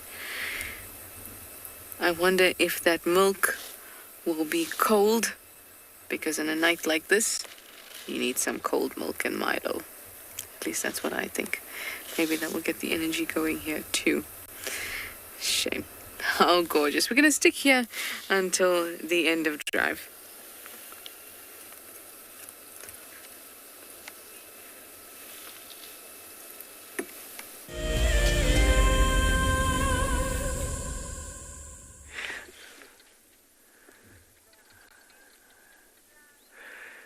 So that jackal that was sitting has moved off. Both Owen and I were distracted for a second, and now we can't find where he went.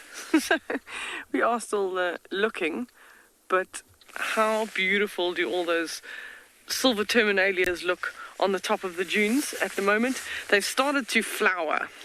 So the problem with silver terminalia is when they flower, they smell like stinky socks. I personally start getting headaches if there's too many of them. But yeah, they are pollinated by flies, so a good effort on their behalf to make themselves nice and stinky. And speaking of smell, I can see the jackal. He just sat down. He just laid down. So, and you can take the 3 silver cluster leaves in a row, and you just come down with the middle one, just above that green bush. He's lying down there. So he just lay down exactly where he was sitting. Oh, he's a bit tough. He's not on the red soil anymore. He's just top left of that green bush. Do you know what you can see well? Okay. Yeah, a little bit of a challenge. He's actually blends in so well with his environment. If he hadn't have moved, I wouldn't have seen him. I was busy looking through the binoculars at the time. There, he picks his head up. So I just don't understand. There's a full ostrich there. We've had 4 jackals moving around. The last 2 came in. They came to about 10 meters. And then they hesitated and then they walked away. You're like, it's free food. It's like a free buffet. Just like, help yourself. But there's just something that's making them stay away. Don't forget to ask us any questions or send your comments on #WildEarth. Carol, I absolutely agree with you.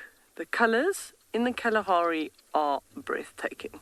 When you get those sort of deep primary colours of red and yellow and green with that blue, beautiful sky, absolutely amazing. This morning we had 1 little cloud in the sky. By the middle of the day, there were some areas that were 80% cloud cover, and an hour later, it was all gone. So this wind has just been blowing consistently the whole day. We're very fortunate in that the sand hasn't been blowing, because if the wind blows any stronger, Owen and I would be sitting in a sandstorm right now, and it would be quite difficult. And then by the end of the day, if you've had one of those sandstorms, you just spend time with lots of earbuds trying to get sand out of your ears, out of the corner of your eyes. It can be quite unpleasant if it gets too windy. The barking geckos are starting to get more and more in their vocalizations. Just listen. Just take a moment to just listen.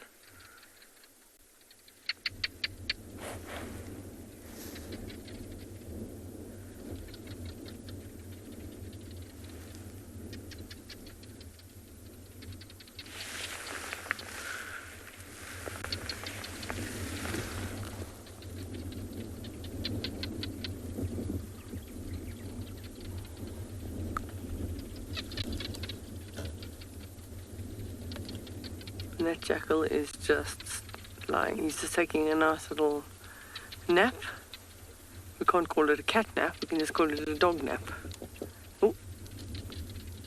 So, yeah, much earlier there were some calling for reinforcements, and we thought by now there'd be a whole troop of jackals that arrived. So, hopefully that jackal is looking around for hyenas, but we're going to send you to Trishala for an update on her hyenas.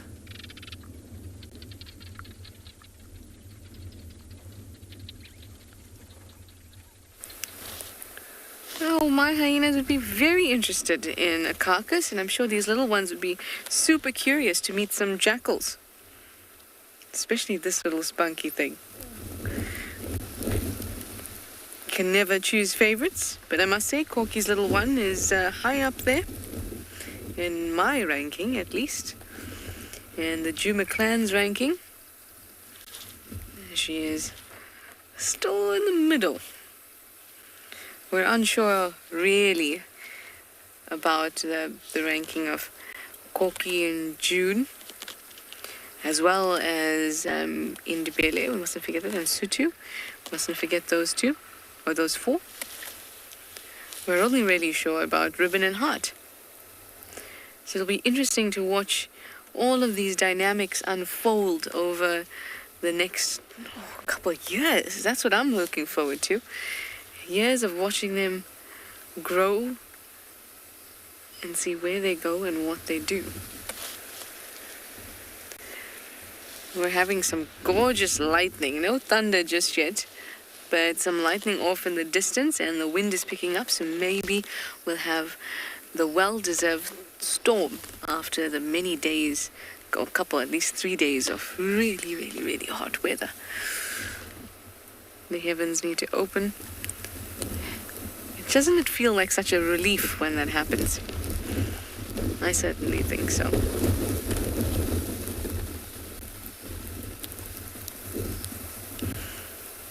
I guess the mums of these three are out shopping at the moment for some carcass, perhaps.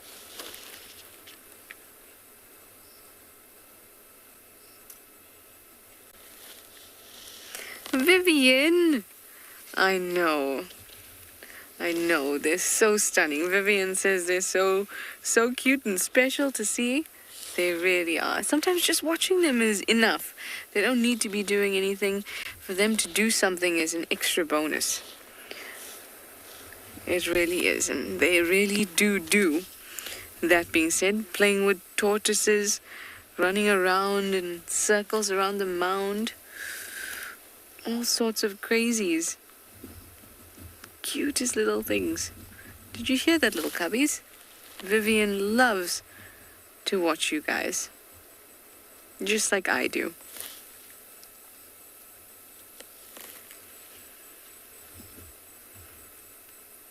It feels like a very, very special evening.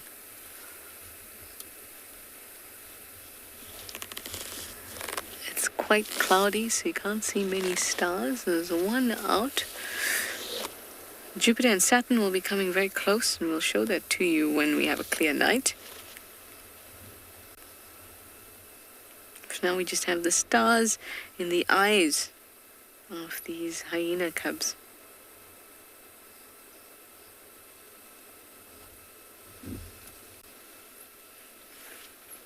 I hope that spending time at the den has softened lots of people's opinions and feelings about hyenas, because so often they get a very bad reputation.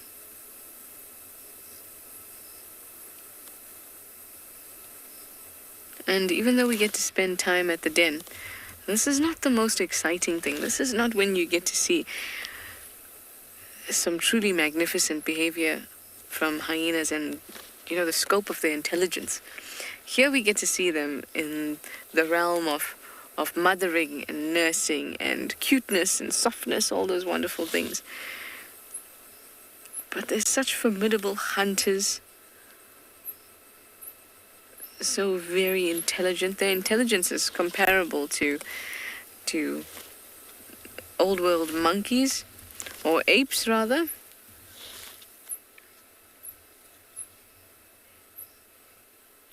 Hi Bailey, you'd like to know if hyenas hunt at night or during the day?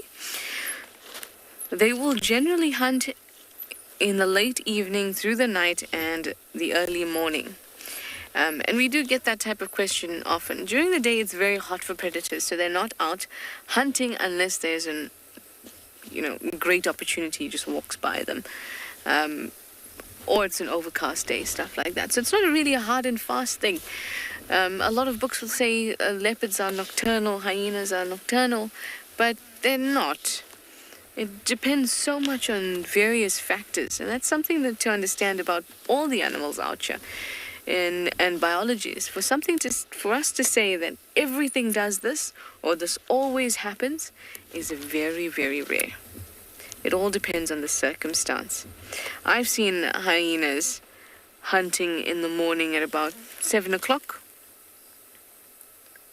And that's at this time that I've been here now, so it's very hot at about 7 o'clock.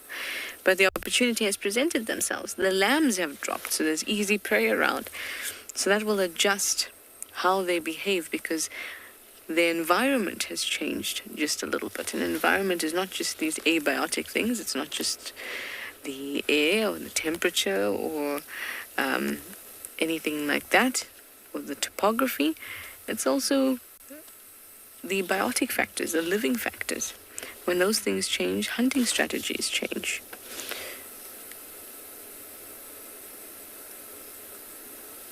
But the preference for all predators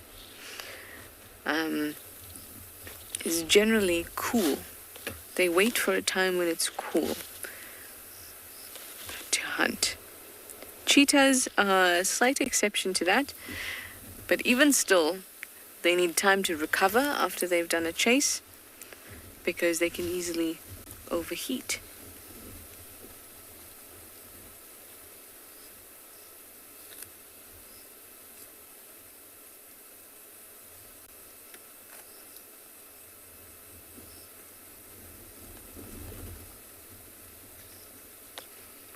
Very peaceful out at the den this evening. It's wonderful to be in IR because we can see so much without imposing any kind of artificial light on them, and that's the beauty of infrared. I mean, at the moment I can't see anything. All I can see is a mound with a couple black spots on it, but in infrared you can see so much detail without adjusting their environment at all. Australian guy, hi, good evening. You would like to know if hyenas are my favorite, or should I say good morning to you? Hyenas, are you asking if hyenas are my favorite? Australian guy, it's really difficult for me to choose favorites. I can never, but I do love them. I love them so much. It's definitely, I think, out of the animals that we see out here, the mammals that we see out here, I've got a very, very big soft spot for hyenas. Really, they're I almost feel like somehow they know me, but I think that's just me being human and wanting to feel like I have a relationship with these animals. But there's something about them that I really love. They're intelligent. They have acute senses. They're cute. They have an incredible social structure. And that's just a few things. I mean, there's all these intricacies as well that just amaze me about them. Like, someone else coming along. And these intricacies, like the structure of their... Oh, we've got ribbon. How's these sounds?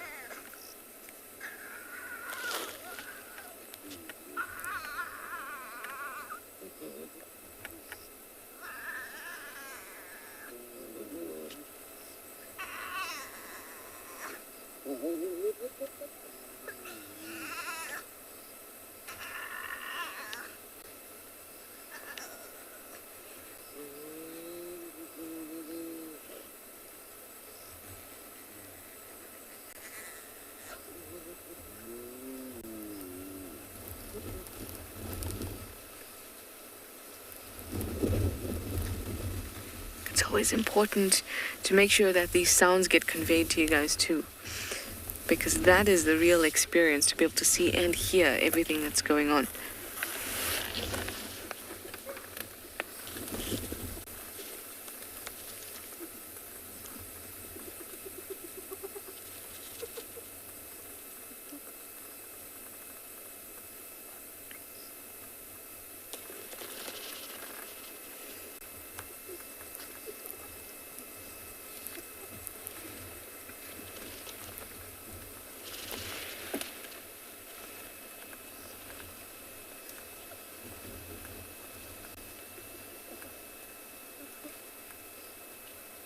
Greeting each other is very, very important. It reaffirms those social bonds. It conveys so much. It's like that. They're telling each other. You know, they're speaking to each other in a language that we don't understand. Not even just language, but they're conveying chemical signals, olfactory signals. This is amazing. Stunning, stunning sounds. We're going to stick around, of course, and see what else transpires at the den.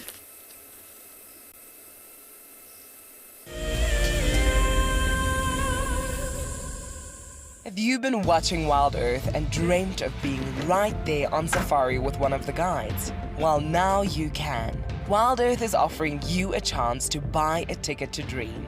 You or a friend can hop on board a live Wild Earth show and join our guide on safari. The ticket is redeemable at any of our locations, anytime in the future.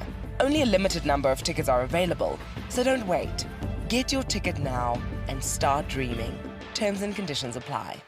Join us around the fire as we have our very first Wild Earth Explorers Fireside Chat. And what that means is that if you are an explorer, we're inviting you to come and join us so we can chat about the greatest highlights of 2020. We will be chatting about our favorite characters and what they have been up to during the course of this year.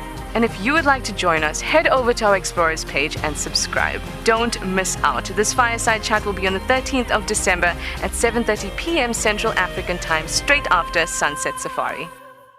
This is Rusty. He's my favorite vehicle, and we've been through all the good times here in the bush. Now, if you feel a connection to Djuma Game Reserve like I do, then we have a fantastic opportunity for you. You can have your name engraved on a brushed metal plaque just like this one, and we will attach it to Rusty so you can always be with us on safari in spirit. We will even send you a digital photograph once your plaque is mounted on Rusty. Spaces are limited, so grab your spot now.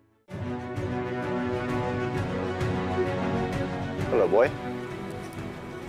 You are a monster. And he's coming right up to us. Hello, boy. Oh, settle down. Settle down. He is very, very close. He's pushing his trunk against the car. You can feel the car moving. Hey, hey, hey, hey. Stop that. Expect the unexpected here on Wild Earth daily.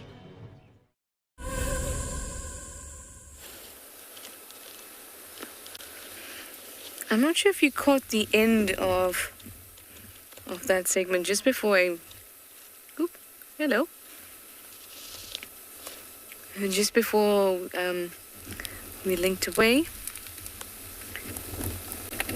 But so as a general idea, the hyena that lifts up their leg first for a greeting ceremony is usually being submissive to the other hyena. So the greeting ceremony is very important. That's when they sniff each other's genitals, and there's a whole lot of cues that they get from it, those smells, because like I said, they've got highly developed olfactory senses. And Ribbon lifted her leg up first.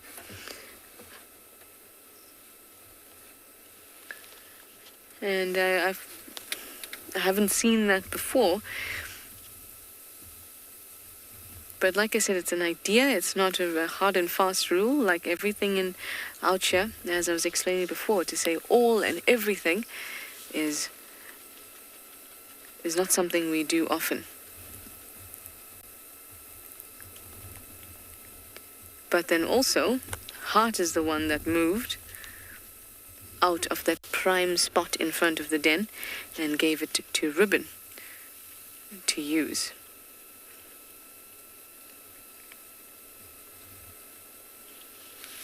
Interesting. You know, you can sit here all day and just watch their behaviors with each other and learn so much. It's time for the two big boys to get a feed.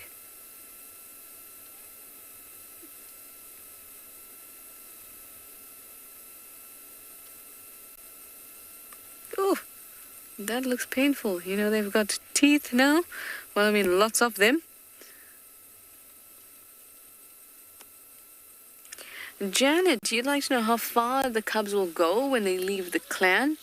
The males will migrate, but the females will not.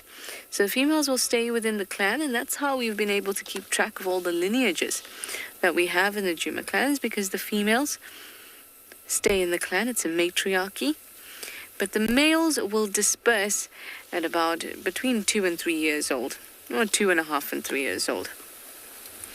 And they will travel to maybe the nearest clan. They may travel tens of kilometers. I haven't heard of them traveling hundreds of kilometers, but that doesn't mean it's impossible. It doesn't mean it hasn't been done. But tens of kilometers, definitely.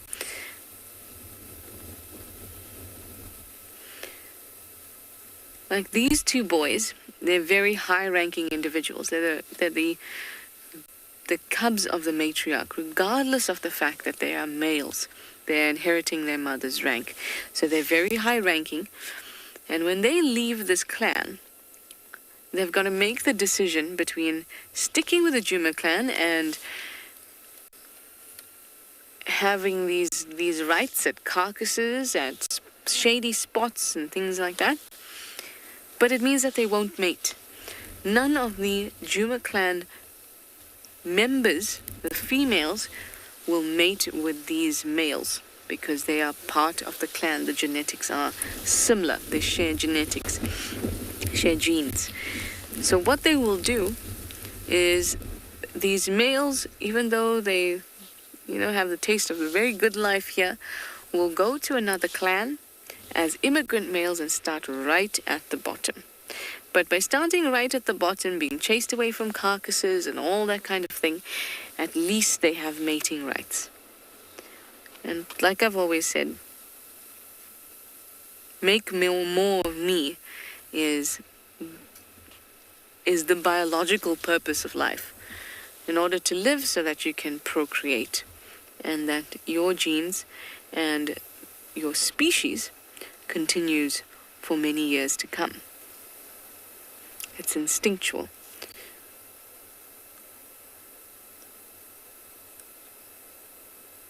That being said, there has been a case that I read about, or rather it was mentioned in one of the books I was reading, that there have been cases, or at least one case, of a male being, I guess, the patriarch of a clan before. This is highly, highly unusual, and so are males who are part of clan, born into the clan, staying within the clan. Also unusual, but less unusual than a male being the top-ranking individual in the clan.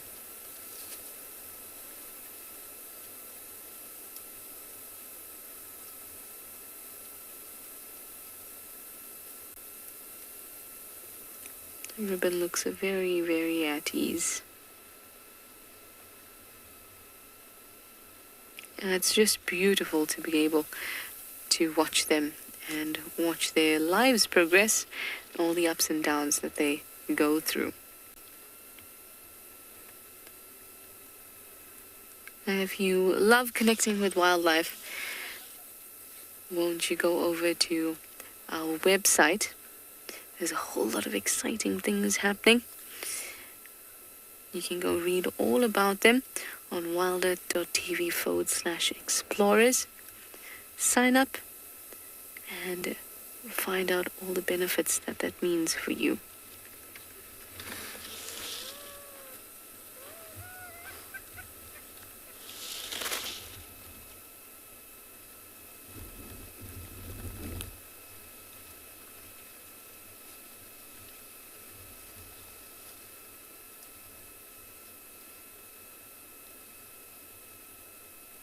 Oh, little Corky. Your mama will come soon and feed you.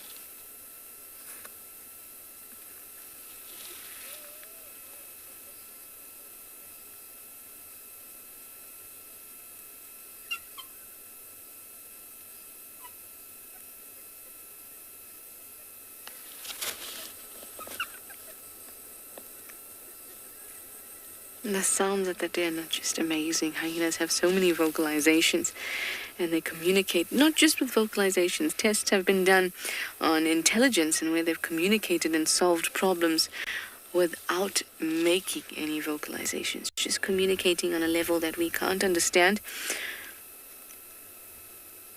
taking cues from body language and from sense. Extraordinary creatures, like everything out here. Everything has its place, and everything is as intelligent as it needs to be for where it fits in the story of the bush and wildlife.